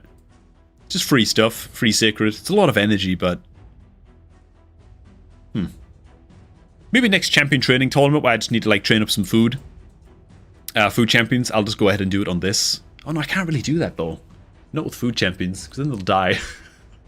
So I can't really do that. Screw it. I'll get it done sometime though. It's just a lot of free stuff, right? Just a lot of free stuff. Don't forget to spend your Hydra keys. Yep. Oh, hi from Exeter. What's up, Lorian? 2. Let's go, man. Your subscribe number's going higher every day. Congrats. Hey, thanks, man, Gliz. Yeah, it's been insane. What the hell, man? It was that damn Halloween promo code video. Because I was so early getting it up. It just went crazy. And since then, like, the sub numbers of... Like, dude, we've almost doubled the number of subscribers on the channel. Like, it actually... I'm a little bit nervous, man. Like, when you've been working on a channel for, like, 8 or 9 months, like we have... you kind of get to know everybody in the comments, and you see all these familiar faces and stuff. And now it's just like this army of strangers have arrived to the channel, you know? I don't really know what to make of it. I suddenly feel, oh my god, man. I feel a little bit uncomfortable, you know? I gotta watch myself, man. I don't know who we've just let in the dough. How many days in is that account? This free-to-play account is 34 days in, rather. So we're just getting started, man. Heading our way towards... the greatest epic champion in the game, Yaga the Insatiable. Don't build Yaga, by the way, that was a joke. If you're a new player, this is not a champion worth building. Yeah. You can maybe take him up to like level 40. Use him for some poison damage if you're really desperate in Clan Boss and you just don't have any better options. Fair enough. Use him at level 40. Then you can rank him up to rank 5 and use him as a 5-star chicken. You can use him as food. That's another good way to use Yaga the Insatiable, but this is not the kind of champ you want to take up to level 60 or even level 50, to be honest. Yeah. Not a good one, man. Yaga is best according to comment noted. Yaga best in slot. Yeah, man. Oh, god. The thing is, I don't like Dark Aethel either, but like that's more controversial. Some people say that she's great. Oh my god, she does a job for you in early Spider and stuff. Yeah, but just like any nuker. Like any AoE nuker in the game can do a job for you into stage 10 spider or something, you know, or like stage 16 spider. Like, I don't know, man. I'm just not convinced. At least Dark Elhain has like more niche uses as the game goes on. Speed up your Ice Golem clear and stuff like that. Frost Spider, you know. Lordly Legionary? Ugh. You know what? I'm not going to write this guy off because I might actually end up needing to build him on the free-to-play account to take on Fire Knight. A lot's just going to depend on the first shard pulling event and what we grab, right? Hopefully we get some better Fire Knight options than Lordly Legionary, though. Because he's only decent in one area of the game. Kind of has that disadvantage going, you know? There you go. Cobb, did I mess up 6-starring Scylla the Drix first of a miscreated monster? Probably not. Probably not, man. Yeah, Scylla the Drix is better long term. Yeah. I think she's okay, man. I think the way that you want to build Scylla the Drix is just as fast as humanly possible. Pretty much. Like, good accuracy, but just as fast as humanly possible. so that she's getting off a heal as much as she can, and she's resetting the cooldown on her revive as much as she can, and she's just like an optimal support. Also, the more turns that she gets, she's spreading out her speed buff as well. From a passive, right? She gets an increased speed buff on a random ally for 2 turns every time she gets a turn. So she's want her as fast as humanly possible, and with her being level 6, or rather with her being rank 6, you can then put a banner on her. And banners can also, like the only accessory that can have speed is a substat.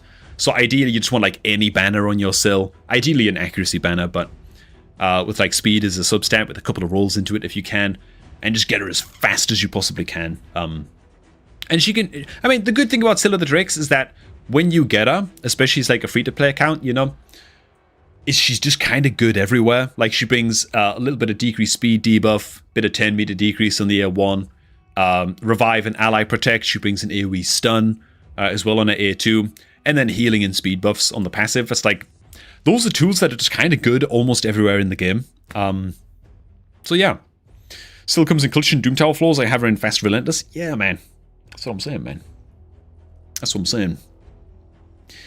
Time to build Katoon, Insane King. What should I be building Katoon, do you think? I don't really know, man, because I've got Apothecary already built out. Kinda does the same job. Like, his primary function is, of course, his 10 meter fill and his speed, so... Now, he doesn't have the speed aura, right? He doesn't have increased speed in all battles. I mean, I'm almost definitely going to take Haikatoon up to level 50. I'll put it that way, but I'm not, like, super in any kind of crazy rush. To get that done. You know what I'm saying? Like, I think I'm okay, right? I think I'm okay. Man, I just realized that I don't even have the promo code above my head right now, so we just turned that on. Good old promo code GameLeap, boys. Make sure you get that used, man, to get yourself free energy refill, 100,000 silver, and 10 free experience brews. I'd go ahead and use it on the free-to-play account, but I think I've already used it. Yeah, I've already used it, man. What codes haven't I used? 1M gift? Oh, sweet, I haven't used 1M gift yet. Okay, lovely. Lovely, lovely, lovely. There you go, man. Promo code GameLeap. And if that one doesn't work and you haven't used 1M gift yet, that's another saucy little promo code for you right there, man. Okay. Quick bathroom break, boys. Then we're going to get to shooting the next video. All right, be right back.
Alright. What the hell is our next video again? I've already forgotten. I've gone already forgotten, man. Oh yeah, man, top epic nukers. Yeah, this is a topic I haven't covered in a long time on the channel. We're talking like the best epic nuker for every faction, man. Just solid, but still fairly budget damage dealers. Yeah, man, we've got quite a lot to cover in this one. This could be great. Some factions don't even have an option, though. Some factions just have, like, all bad damage dealers for rares and epics. It's, like, really tough. But okay. We're gonna do what we can, man. We're gonna do what we can. Alright, that's gonna be a saucy one, though. Anyone know why the 1M gifts is invalid for iPhone users? Ooh. Yeah,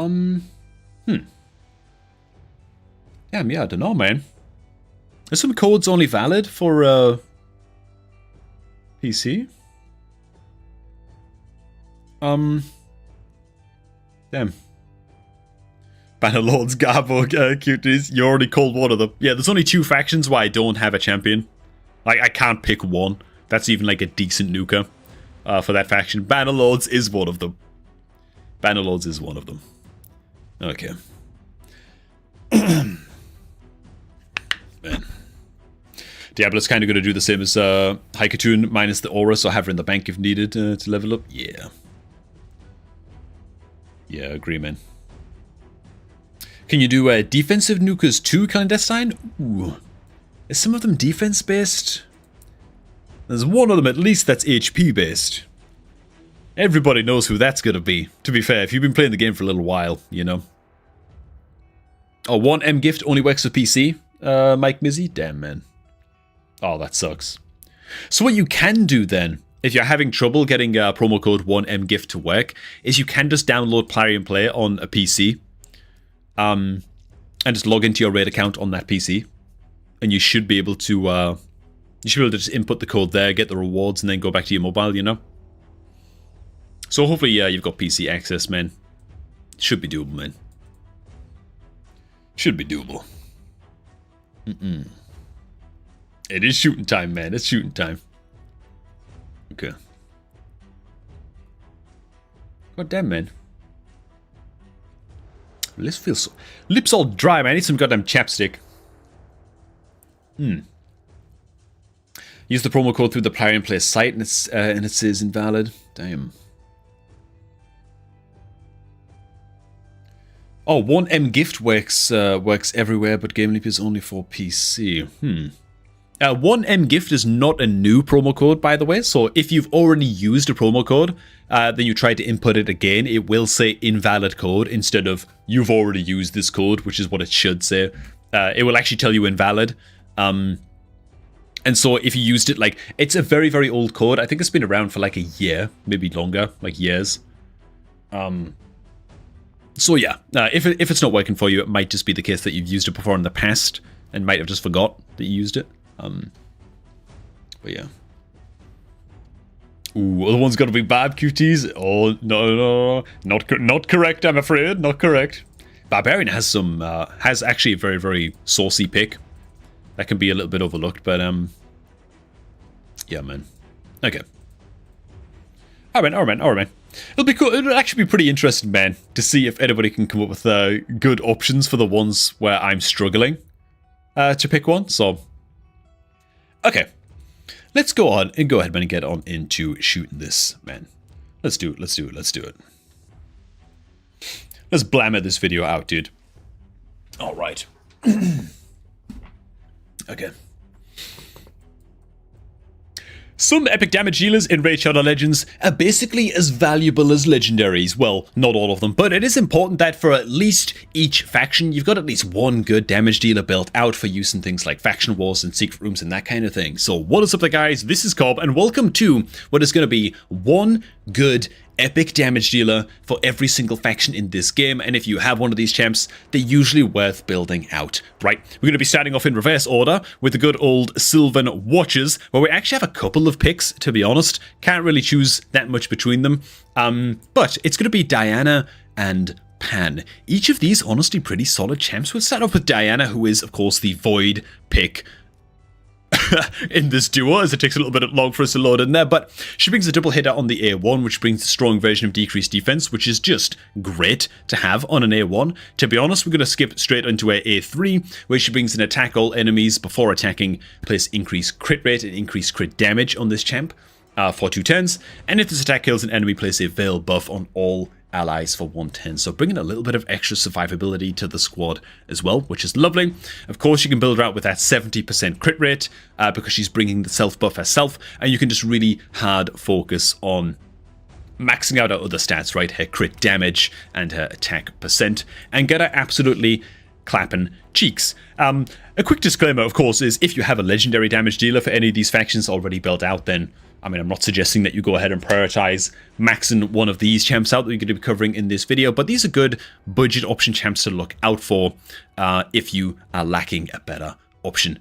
As for Diana's A2, it's interesting, teams up with 2 random allies to attack a single enemy. The allies joining the attack will use their default skills, and so she'll be using her A1 as well, so again, trying to place that strong decreased defense debuff, which is great, but a double ally attacker on the A2 was just a nice bit of utility to throw into the mix as well. And that's Diana Gloompiercer. I think she's pretty goddamn solid. Also brings an aura, ally attack in all battles by 20% too, so that's lovely. As for Pan, he's like the more, deals less damage overall. I don't think he brings an increase, yeah, he doesn't bring an increased crit damage buff to himself or anything like that. He does bring an increased attack buff to himself and an increased speed buff before he attacks all enemies on his A2, so that's a pretty solid skill. It's nice that he brings this. It's not quite as good as a crit damage, but is what it is. The thing about Pan the Bullhorn is that he brings a double hitter with a chance of placing freeze on his A1, and so he can be a viable starter champ into the likes of Hard Fire Knight. Is he the best option for that content? Of course he's not, there's better options indeed, right? But as far as progression goes, he can at least help you out there as well. And then he has a triple hitter on his A3. Attacks one enemy 3 times, each hit will ignore 10% of the target's defense. He also has a good chance of placing True Fear, or if the target is a boss, it will place Weaken instead, which is great. So that's good old Pan the Bullhorn, man. I've actually got myself Pan the Bullhorn just sitting around. I'm actually ready to empower him if I finally fill out my faction guardians for Sylvan Watchers, and so I'll be able to report back, man, on how good he actually is. But those are my 2 picks for Sylvan Watchers. I swear from now on, every other faction is going to get 1 pick. But before we get to that, hey man, if you're looking to start off a brand new raid account and some of these more budget option nukers are getting you nostalgic for a free-to-play adventure or free-to-play challenge, then make sure to sign up to raid using my beginner promo link, which is down below at the top of the video description, man. Click on that link, download raid using that link, and you get yourself 4 free epic champions to kickstart your new account, man. By far the best possible way to start your new raid Shadow Legends adventure, man. There you do go. All you gotta do on PC is make sure that you're signed out of Plarium Player, by the way, before clicking on that link and setting up your new account, and that'll guarantee that you get your hands on all of those saucy rewards. Now, onto Shadowkin. After I get a drink, because, oh my god, dude. Oh my god. The power of editing will erase this drink break from existence, so it's all good, man. Holy crap.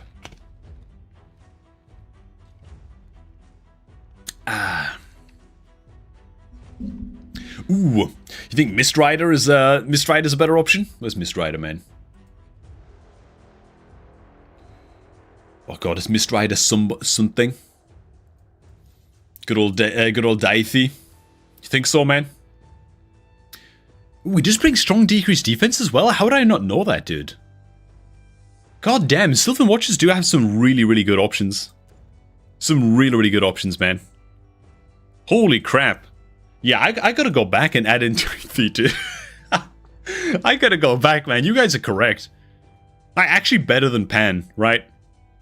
Oh my god, dude. Yeah, that's true, man. That's true, dude. Do you feel pressure or stress being a YouTuber or streamer, Cobb? I mean, a little bit. I try to hold myself to pretty strict deadlines and stuff with content. It gets a little bit tough, especially when there's not a lot going on in the game at any given time, you know. And you try not to repeat yourself too much in videos and blah, blah, blah, you know. So there's challenges with that, man, but it's all good. It's all good. Okay, oh my god. Yeah, Daithy, we got to cover this guy. Holy crap. So to continue on the recording, And because chat is calling me out like crazy right now, and rightfully so, dude, how the hell did I forget about Mistrider Daithy, dude? Or Daithy, or however the hell you pronounce that. Yeah, this guy's crazy as hell. Shame on me for almost missing him, but we're covering 3 nukers for the Sylvan Watchers, man. This is bad. We're going to blast through all of the other picks after this, I swear. Attacks one enemy, 50% chance of removing 1 random buff from the target. Also has a 10% chance of granting this champ an extra turn, which is bookable up to a 20% chance. I believe, I'm pretty sure that the buff and debuff chance does impact this extra chance to get an extra turn as well as the chance of removing the buff, so very, very solid A1. The A2 is an attack all enemies with a 100% chance booked of placing the strong version of decreased defense for a couple of turns, and grants an extra turn if the decreased defense debuff is placed on all enemies by this skill. Cool thing about this is that it doesn't need to be hitting 4 enemies for this to work, right? There can be just 2 enemies left alive in a wave of enemies. Use this skill as long as the decreased defense is placed.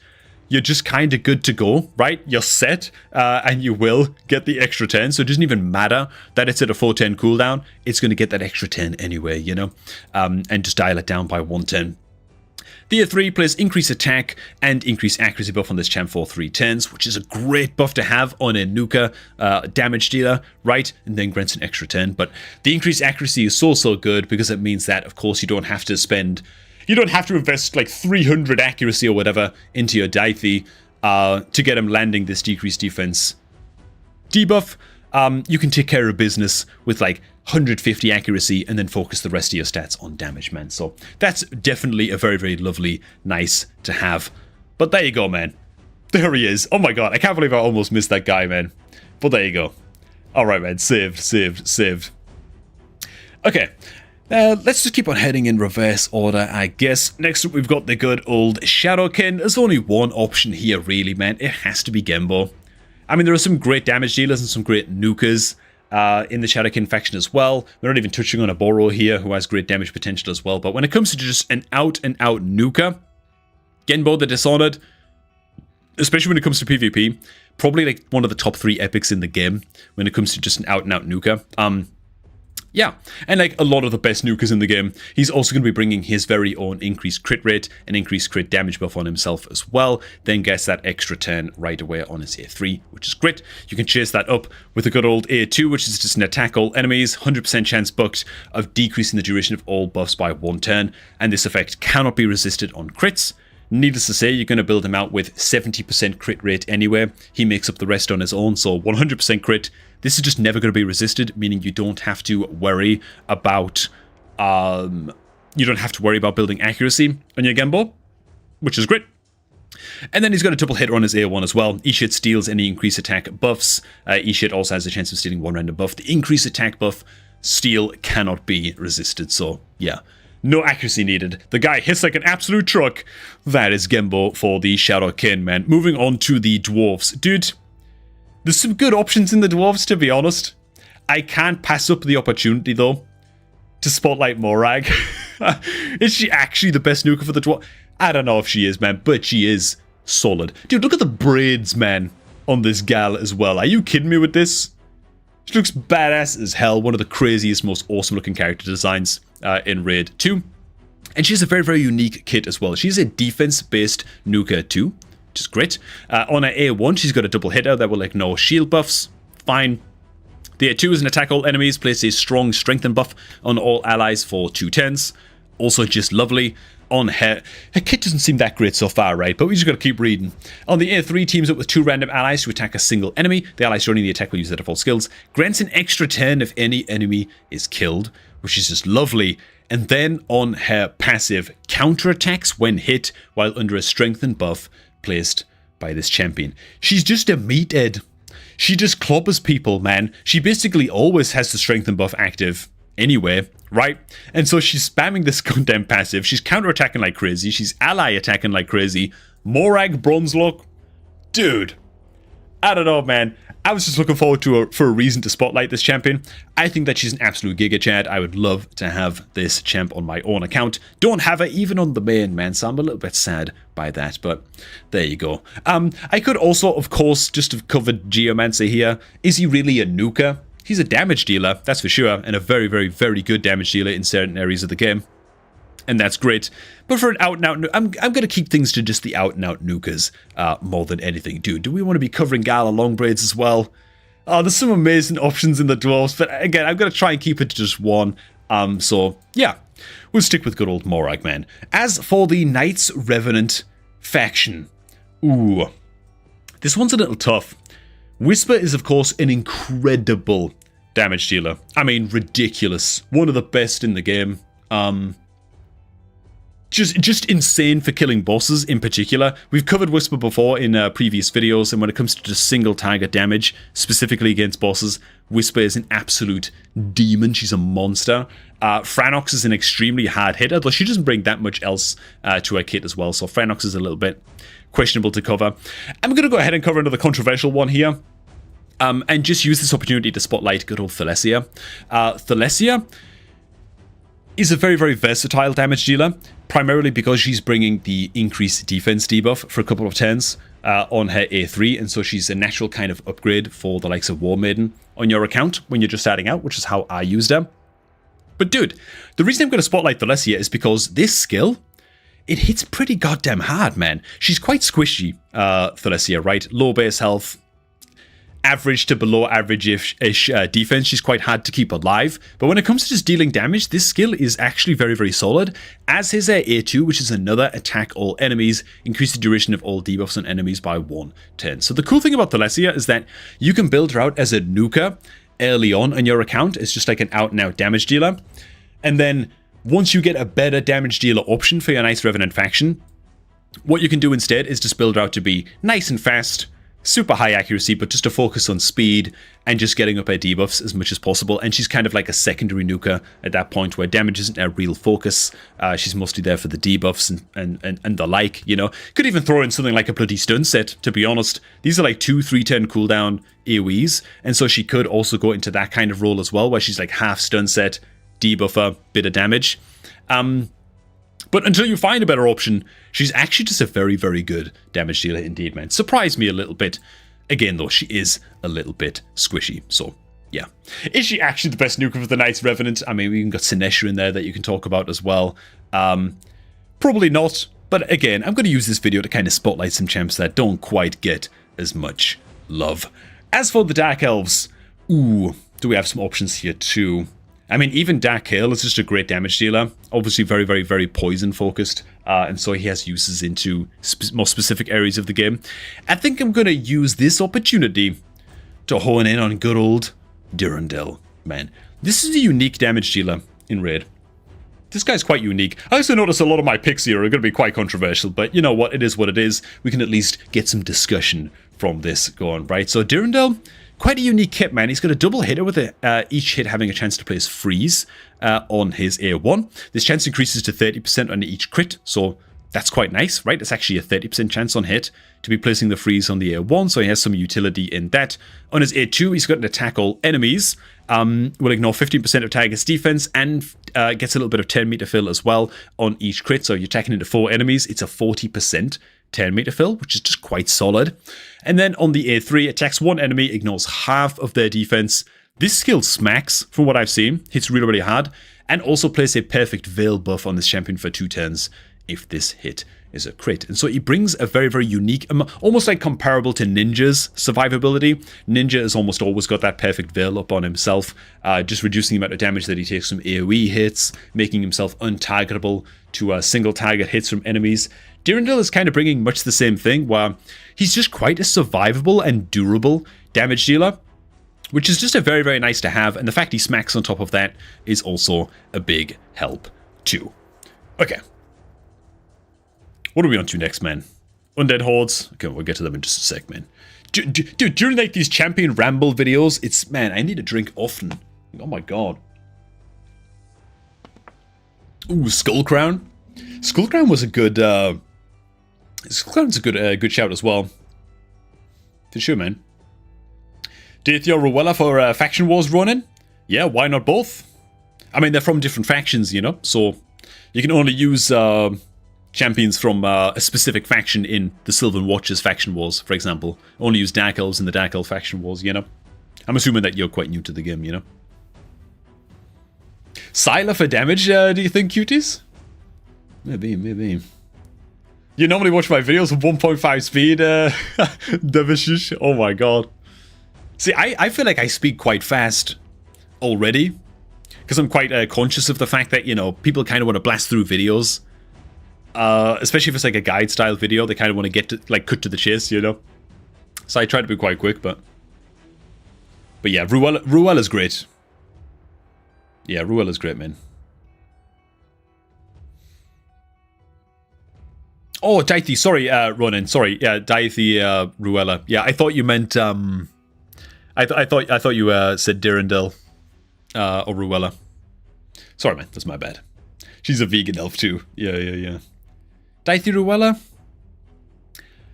I mean, yeah, you could just max up both of them. If you've got to pick one to max up first, God, I mean, probably Daithy. Thing with Ruella is that she helps out quite a lot into a lot of dungeons as well, because of her triple hit of 10 meter steal. She's quite good into Fire Knight. She's got some 10 meter fill as well, increased crit rate, blah blah blah. A lot of good debuffs for clan boss as well on her A2. So yeah, if you need some help into Fire Knight and into clan boss, I'd say Ruella is the one that I'd max up first. If you're kind of fine in those game modes, then Daithy is just good everywhere, you know? He's like a solid like 4 stars out of 5 everywhere kind of deal. So yeah, there you go, man. You think Lua might be low-key good too? Ooh. Your stuff has helped me out a lot. I just started out a few weeks back. Keep up the good work. Hey, thanks, man. I'm glad to hear that you're doing grand, dude. I'm glad to hear it, dude. Okay. Who the hell did I just ignore, man, for Knight's Revenant? Who was it? I swear it was somebody I ignored. Oh, it was Skullcrown. Yeah, it was Skullcrown, man. Oh my god, dude. Can I get away with dodging out on Skullcrown? Screw it, man. We'll just splice this part into the video as well. Screw it, man. Okay. Okay. Yeah, I'm just gonna splice this part in, man.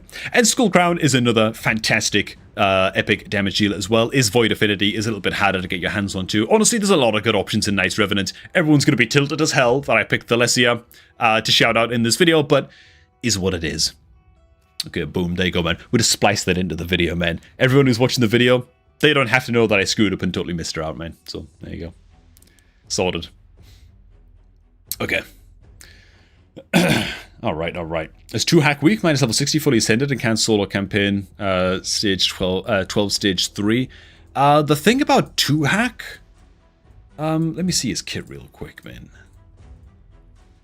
Yeah, the thing about 2 hack is that he's only got 1 attack all enemies. Ideally, you want a champ that has 2 attack all enemies skills, or 2, like, AoE style skills, to be solo in campaign.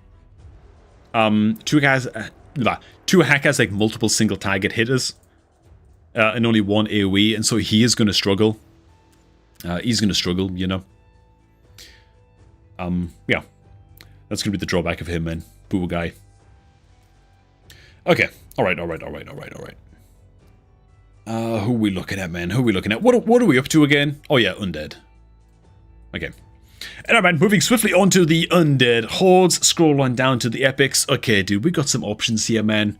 Husk is great. It's a great nuker into Hydra specifically. Dealing max HP damage is lovely. I think for just a general nuker in Undead Hordes, I don't think you can go wrong with Dark Elhen. She feels fine. She's great for kind of progression and speeding up your runs into areas of the game like Frost Spider in Doom Tower and Ice Golem, of course.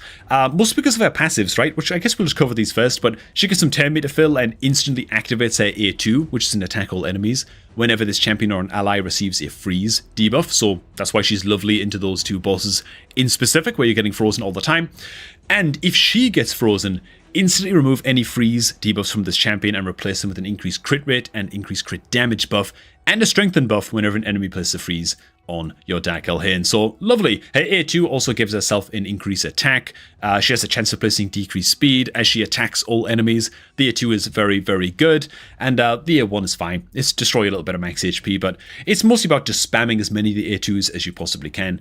And yeah, she's very, very squishy, but she smacks. Dark Elhen, I think, is a fine shout out, I guess, for the Undead Hordes, even though Husk is probably going to last you a bit longer.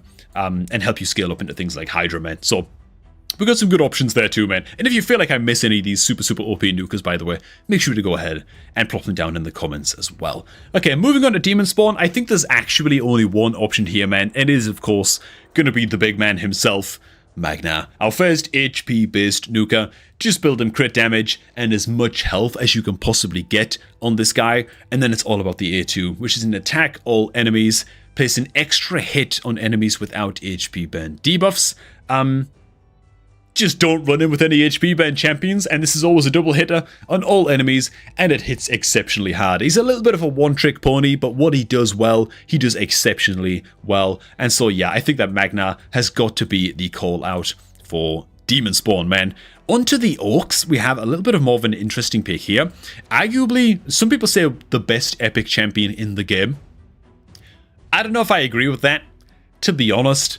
I feel like for a champion to be the best of their category in the game, I kind of feel like they have to be useful in more than one area.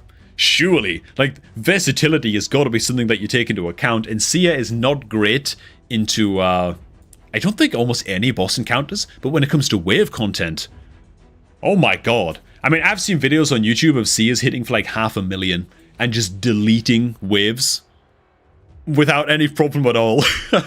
ridiculously quickly. I think it all comes down to, actually we'll go ahead and cover her A2 first. Her A1 is just a chance to get an extra turn, it's whatever. Okay, so our A2 plays an increased crit rate buff on all allies for 2 turns, and a weaken debuff on enemies for 2 turns as well. Lovely, great, right? Nice to have, some self buff, juicy. The A3, remove all buffs from all allies and enemies, then attacks all enemies. Damage increases according to the number of removed buffs. Also has a chance of placing sleep debuff on enemies for 1 turn. The chance of placing sleep increases, blah, blah, blah, blah, blah. Just meta, man. Also inflicts less damage to bosses. But against wave content, all you want to do is run your Sia in a team with as many buff champions as humanly possible. A good free-to-play option for this, actually, and for this team, is going to be a Bannerlord's champion. Archmage Helmet, there he is. You get this guy very, very early on from just farming secret rooms and normal Doom Tower. And he brings all kinds of buffs on his A3, right? Increased speed, crit rate, crit damage. Yeah, he just brings a hell of a lot of buffs, right? The more buffs you got on the team, you can also put one of your champions on your Sia team in a shield set as well, in a shield artifact set. And that's just another layer of buffs that you're going to get right at the start of the round. And then this A3 just hits for like 600,000 or something, you know, which is not going to do for you if you're just getting started because, you know, your team's probably not optimized and a lot of it is gear dependent and stuff like that. But point is, you can hit for a hell of a lot of damage with this A3, and it's absolutely ridiculous. So Sia has just got to be the pick for that reason for the Orc faction. Next up, man, we've got the Skinwalkers, which I don't have a pick for. I don't think there's a single rare or epic champion in the Skinwalkers faction that in good conscience I can say you should max this champion up to be your sort of like core damage dealer. The exception could be a Kemptum. A Kemptum deals great damage, don't get me wrong. But is a Kemptum what you'd call a nuker? Does it matter if a Kemptum falls into the category of nuker exactly? A Kemptum does great damage, it's not a big burst of damage. You're not going to be using a Kemptum in arena. You're going to be using a Kemptum to mulch your way through, you know, enemy wave content and stuff like that. A Kemptum is kind of just, like Spider. A Kemptum is incredible into Spider as a damage dealer, but it's like a sort of catch-all nuker. I don't think a Kemptum is it. Am I wrong? Genuinely, am I wrong, man? What do you guys think? Because I've got... A Kemptum is such a weird champion. A Kemptum is so strange. Like... Yeah, you know what I mean, man? It's just like Fane is another one of those champions where Fane's a great damage dealer into clan boss. Brings great debuffs. Lovely, you know? But is Fane a nuker? You know, like you think of a nuker, you're thinking of a champion that's going to help you through faction wars, help you just like annihilate waves, and hypothetically could be useful into like tag arena and stuff like that, you know? Is a Kemptum even that guy? Like, a Kemptum deals like good AoE damage. Poison spread, hex spread, all of that stuff. But is a Kemptum a nuker? I don't even know. Like, I actually don't even know, man. That's great. I guess we'll just say this. Akemtum is a great damage dealer. I don't know if you consider Akemtum a nuker because of the nature of Akemtum's damage, right? Should you be maxing up an Akemtum if you pull it early on your account? Hell yes you should, right? Is Akemtum going to be a reliable damage dealer to help you absolutely blast something like faction wars and secret rooms and just annihilate the waves super efficiently? Not really. Not really. It's not really Akemtum's job, you know, but I'll go ahead and spotlight Akemtum anyway, man. As for the Lizardmen, rares, yeah, epics, very, very limited choices within the Lizardmen. I think that Slixus that was added to the game somewhat recently-ish as a fusion component champion for a recent-ish monthly fusion is a pretty decent epic option. Not bad. If you don't have any better damage dealer options in your Lizardmen faction, I think that Slixus is a fine option to consider. He's got an attack all enemies on the A3. Before attacking, increase crit rate buff and increase crit damage buff in this champ for a couple of turns. That's great. This skill is awesome. It kind of boosts Slixus, to be honest. What I will say is that his other skills are all single target hitters, right? He's got a double hitter that ignores shield and increased defense and strengthen on his A2. Just fine, you know, for just dealing damage, I guess. And on the A, but it's only single target, you know. And then on the A1, it's a double hitter with a chance of placing stun. So at least he brings a little bit of control, right? It's a 30% chance fully bucked on hit of placing the stun on the A1. So while you're waiting for his A3 to come back, he does at least bring a little bit of control. Islix is like an amazing champ. I'd put him at like a B tier damage dealer. Probably just the best damage dealing option that Lizardmen have, though, that you could consider to be fairly budget. So yeah, he would be my consideration for the Lizardmen. Ogryn tribes. Oh my god, dude. We've got some damn good damage dealers in here. We've of course got Skrank just sitting around, which is amazing. Out and out nukers though, just nukers that are going to decimate a wave. Bro. Siege Hulk, man. This guy's great. Love Siege Hulk. Mine is sitting at level 40. I need to go ahead and max him up, but he just keeps getting knocked down the list a little bit as I pick up new legendaries and stuff. But yeah, Siege Hulk is great. Very, very saucy champ indeed. Like most of the champs on this list, brings his own increased crit rate and increased crit damage buff on himself, then attacks him with one enemy. Has a 100% chance bugged of placing a decreased speed debuff on the target for 2 turns. So he actually has some good utility into certain bosses as well, where decreased speed is sort of key, and so he does have that going for him as well. Sadly, this is only a single target hitter, but that's unlike his A2, which is an increased attack buff on himself. Dude, he brings all of the self buffs that you want on a damage dealer, then attacks all enemies, has a 100% chance bugged of placing a decreased defense debuff for a couple of turns. It's a bit sad that he places the decreased defense after he attacks all enemies. That sucks a little bit. But you know what? If he placed it before, he'd probably be one of the best nukers in the game, so I don't know, man. Well, not in the game, but in far as like epic nukers go. Still just a great skill, and the guy hits very, very hard indeed. He also brings a little bit of 10 meter control as well on his A1. So brings the utility, hits hard, nice budget option, magic affinity epic. Siege Hulk is one worth looking out for, I feel. Okay. Good old Siege, man. Ooh, you just got your Siege Hulk to level 60, Joe. There you go, man. Yeah, Siege Hulk is great, man. Love this guy. A lot of these guys, though, I'm kind of starting to, I'm getting impatient, you know, because I've had them for so long. Siege Hulk in particular, Slixus is another one that I've got. Genbo's another one that I haven't taken up to max level yet.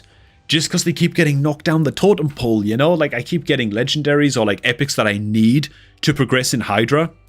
And so I'm having to prioritize those guys first, and it's getting a little bit frustrating, man. I just want to max up everything already, you know? I just want like a billion chickens so I can just do them all, but sad, man. Okay, but that's the grind, you know? Anyway, man, moving on to the last few factions, we've got the Barbarians faction, which some people in the stream chat were saying there isn't really a great option for Barbarians. Oh my god, man, are they mistaken? Because let me tell you something. Good old... Where's Alika? There she is, man. Alika, this champ, hidden gem. Great. Extremely, extremely strong damage dealer for the Barbarians faction. Great utility into arena and PvP modes, as well as just general wave content. Let's do a quick kit breakdown, man. Hey, A1 is to attack one enemy, chance of placing an extra hit. Just great. The A2 attacks one enemy, ignores 50% of the target's defense if their max HP is higher than this champion's max HP. So against anybody who's not another attack-based champion, she's probably going to have less max HP than them and get to ignore all of that defense. This thing smacks, okay? Very, very, very good damage modifiers on this A2, and it's bookable down to a 2-turn cooldown, okay? It hits very hard and is kind of spammable, right? That's not all though. The A3 is an attack all enemies, has a 100% chance booked of increasing the cooldowns of all enemy skills by 2 turns. Go first arena teams, especially when you're in the early game. Oh my god, dude. Like, Alika is just huge damage, huge control right out of the gate. And, yeah, she's insane. Dude, I've even seen some of the content creators too, and you know, you gotta take this with a grain of salt because some content creators are mega late game and they've got crazy great holes built out and crazy gear and stuff. But I've even heard some people recommend that Alika is a fine damage dealing option to get you started into normal Hydra when you're just getting started in, like, you're just dipping your toes in the Hydra waters, you know? Yeah, this is the kind of nuker that if you pull earlier in your account, you take this gal up to level 60, man, and she will repay you in multiple areas of the game, man. Good old Alika. Again, her damage modifiers are very, very nice indeed. Now, as for the Sacred Order, what have we got all up in here, man? Sacred Order is one of those factions where you got like a lot of champs and a lot of rubbish. You know what I'm saying, man? Like, I'm looking at the rares even. How many good rares are there? Like Mother Superior. I mean, I use her on my main account in Faction Wars at like a level 40 Mother Superior. And she does a little bit of help, you know, but screw the rares for now. There's not many good ones. Anyway, Sacred Order does have some okay epics. I mean, we've got Mordecai in there, right? Deacon's great as well. The Void epics are particularly good as well. There is a lot of dross. No, there's a lot of crap up here at the top, you know. Some people swear by Juliana, but I think as far as damage dealers go, we've got to call out Fennex, purely because he has the best A1 in the game for just dealing raw damage. Yeah, his A1's crazy. It's got very, very good damage modifiers. It's got the modifiers of, like, your average A2 single target hitter, from what I understand. Maybe, like, AoE hitter, actually. It's not that insane. But the A1, it's an attack one enemy, place an extra hit if the target has any debuffs. Enemies killed by the skill cannot be revived, so it brings a little bit of utility too. But yeah, the idea is you just smack people repeatedly with this A1. It hits really, really hard. It always double hits, pretty much. And then you put your Fennex on the likes of any kind of ally attack team. So you might team up like your Fennex with like a Morag that we covered a bit earlier on. And you're just trying to get him to spam this A1 as much as you possibly can. And it hits exceptionally hard. So there you go. Fennex is going to be our pick for the Sacred Order. Next up, we've got the High Elves. Is there really any option here but to cover Royal Guard, man? Which I'll kind of skim over because I'll be real. Like, we've covered Royal Guard so many times. In these, there's no other option. What am I talking about? Marksman? No, dude. Goddamn Royal Guard. Okay, it's just gotta be. So he brings strong version, decreased defense on his A1, which is awesome. His A2 is where the damage comes in. It's an attack all enemies. Damage increases according to enemy max HP. Damage is based on attack and enemy max HP. Yeah, so into Spider's Den, where I still use my Royal Guard for just his crazy 10-meter control as well as decreased speed as well. This comes in very, very useful into Spider too. But his A2, yeah, it hits for like 1.7 million. And like, if you've got a super late game account and like you've got this guy empowered and stuff, I can only imagine what sort of numbers you can pull off. He hits really hard. Okay, I also use him into Ice Golem as well for farming up Ice Golem. He blasts that boss in a similar fashion. This skill just hits so goddamn hard. And what's more is that your Royal Guard is also going to help you out a lot into Hydra damage dealing as well. Because it's max HP damage, he has limited uses as a nuker in areas like Arena and stuff, of course. He's not going to be hitting anywhere near as hard there, but for just nuking down bosses and helping out against waves, Royal Guard is an easy, easy pick. And last up we have Bannerlords, where, frankly, I'm going to throw it over to you guys because I even scoured the rare champs for Bannerlords as well. They do not have a single decent rare or epic damage dealer in the entire faction. They are bereft. They're in the sea. I don't know what's going on. They're in the bin. Bannerlords have some terrible damage dealers. I mean, the only one that I even considered for longer than a millisecond was Horden.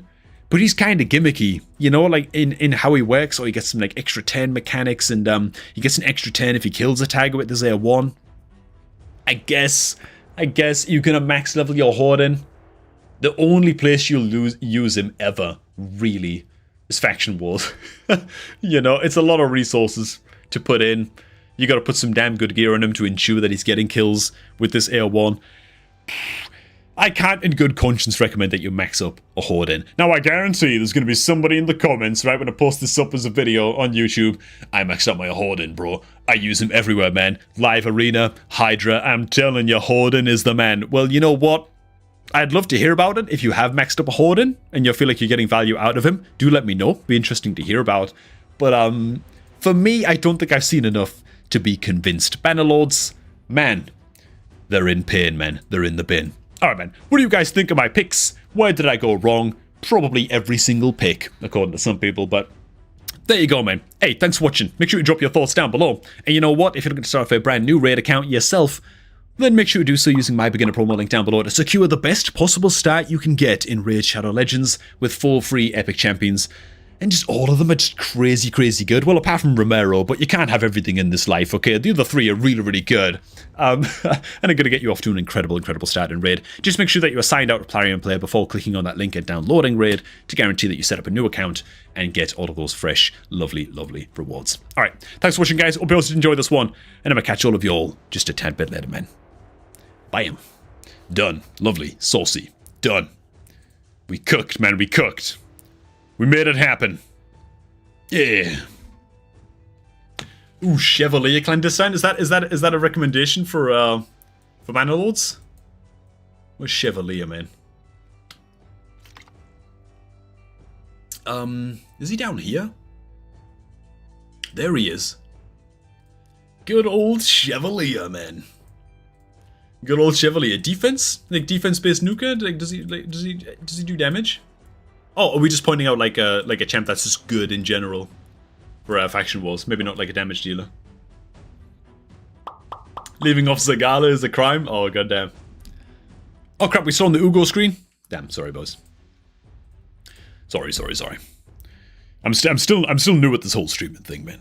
Streaming isn't really my thing, you know, but... How good is Morag Bronzelock? You just pulled that, Christopher. Christopher, we just covered Morag in this very video. She's a damn good damage dealer, man. She's a good one. Yeah. As far as budget options go, she's great. Pair up with any other good damage dealer that has like a strong A1 so that she's getting off a good ally attack with her A3, right? She can get those guys to join in. She just hits pretty hard, man. She's good. Also, a lot of counterattacks coming out as well. Because whenever she's hit under Strengthen, she's getting that counterattack off. She places Strengthen on herself. Yeah. She's just a good egg. She's just a damn good egg, man. Love it. Cool. Yeah. Man, I would love to pull this champ. This is the kind of champ that, man, just a raw damage dealing, just clobber house of a champion. Yeah, she's good, man. Especially if you pulled her quite early on in your account, too. I'd say do it, man. I'd say do it. And, ooh, you use Chevalier as like a defense nuker clandestine. Damn, really? Let me see him again, man. He had a few single target hitters, right? So he brings increased defense, heal. It's on a 410 cooldown, which isn't ideal for weak version at least, but attacks one enemy 2 times. Chance of repeating the attack. It's quite good. Knows block damage and shield. Chance to stun. And he actually does like okay damage. Only like 2 single target hitters, man. You wouldn't think it. Hell, if he's working for you, man, then more power to you, dude. The more power to you, man. Oh my god. Yeah, I'd go back and I'd record the extra bit for Zagala as well, but... Oh, god damn it. Yeah, okay, man, she's pretty good, dude. She's pretty good. Okay, well, you know, man, people can roast me in the comments of the video, man. It's all good, you know. Nuka means mass attacker. Yeah, you think of like a champ that can just blast down enemies in things like arena or like wave content, that kind of deal. And you know what? If they're pretty good against bosses as well, that's just a bonus. But yeah, I'm mostly thinking of like secret rooms and faction wars and stuff, you know, for the champs we were covering in this one, man. But Okay. Video polished up, though. That's good, at least. Alright, alright, alright. But yeah, man, I'm gonna have to plan out the next video ahead of time. I'm gonna have to talk about gems, man. We're gonna have to. Because the amount of gems that we've been reaping. We've just been reaping in those gems on the free-to-play, you know? Which has been lovely. Got a Demon Lord key to spend over here. We've hit normal so far. We have the chest. We haven't hit easy yet. Go ahead and get the hard key done, man. I can't even quick battle this one, which is just depressing, but... Okay. There we go, there we go, there we go. How about a video on the best cleanses, Corb? That's one area of my team that I need but can't get. Yeah, man, maybe we can do that, man. Oh, you need the keys. They should just be on the floor, out in the hall, I think. I think so, anyway. Not my pockets. Nah. Oh, man. Yeah, the thing is with covering, like, debuff cleanses. We're talking, like, debuff cleanses and the likes of, healers and stuff like that, you know, like, strictly support-based champs that are just, like, healing and cleansing. People is just... I don't know, like, people on YouTube don't seem as, like, hyped for those videos, you know? They tend to not perform very well. Like, I did, like, a budget healers video, like, a couple months back, and got, like, really crappy views, man. I was quite disappointed, you know? Because it was something I struggled with quite a bit on my account, but, you know.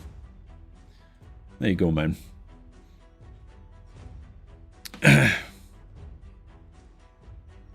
Come.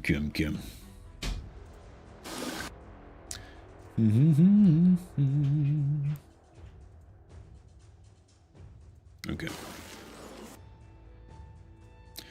Just sorting out my stream setup real quick. Oh man. Am I planning on playing Godforge, Henrik? Ooh.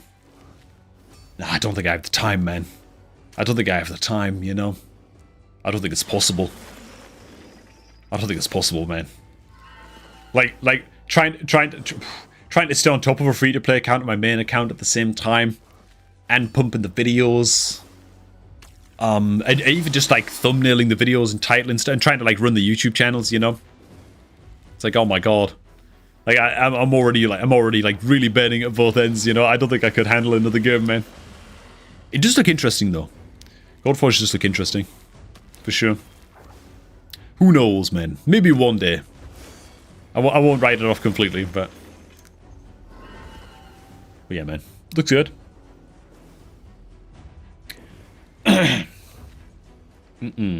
Hire an editor, cuties. I do actually have an editor, man. You know what, man? My editor is my wife. She actually pops off and handles the editing for all of the videos, man. Cuts out all of my rambling to get the videos down to like a decent length, you know. Yeah, she handles all the editing for the videos, man. She's a pro. She's a pro.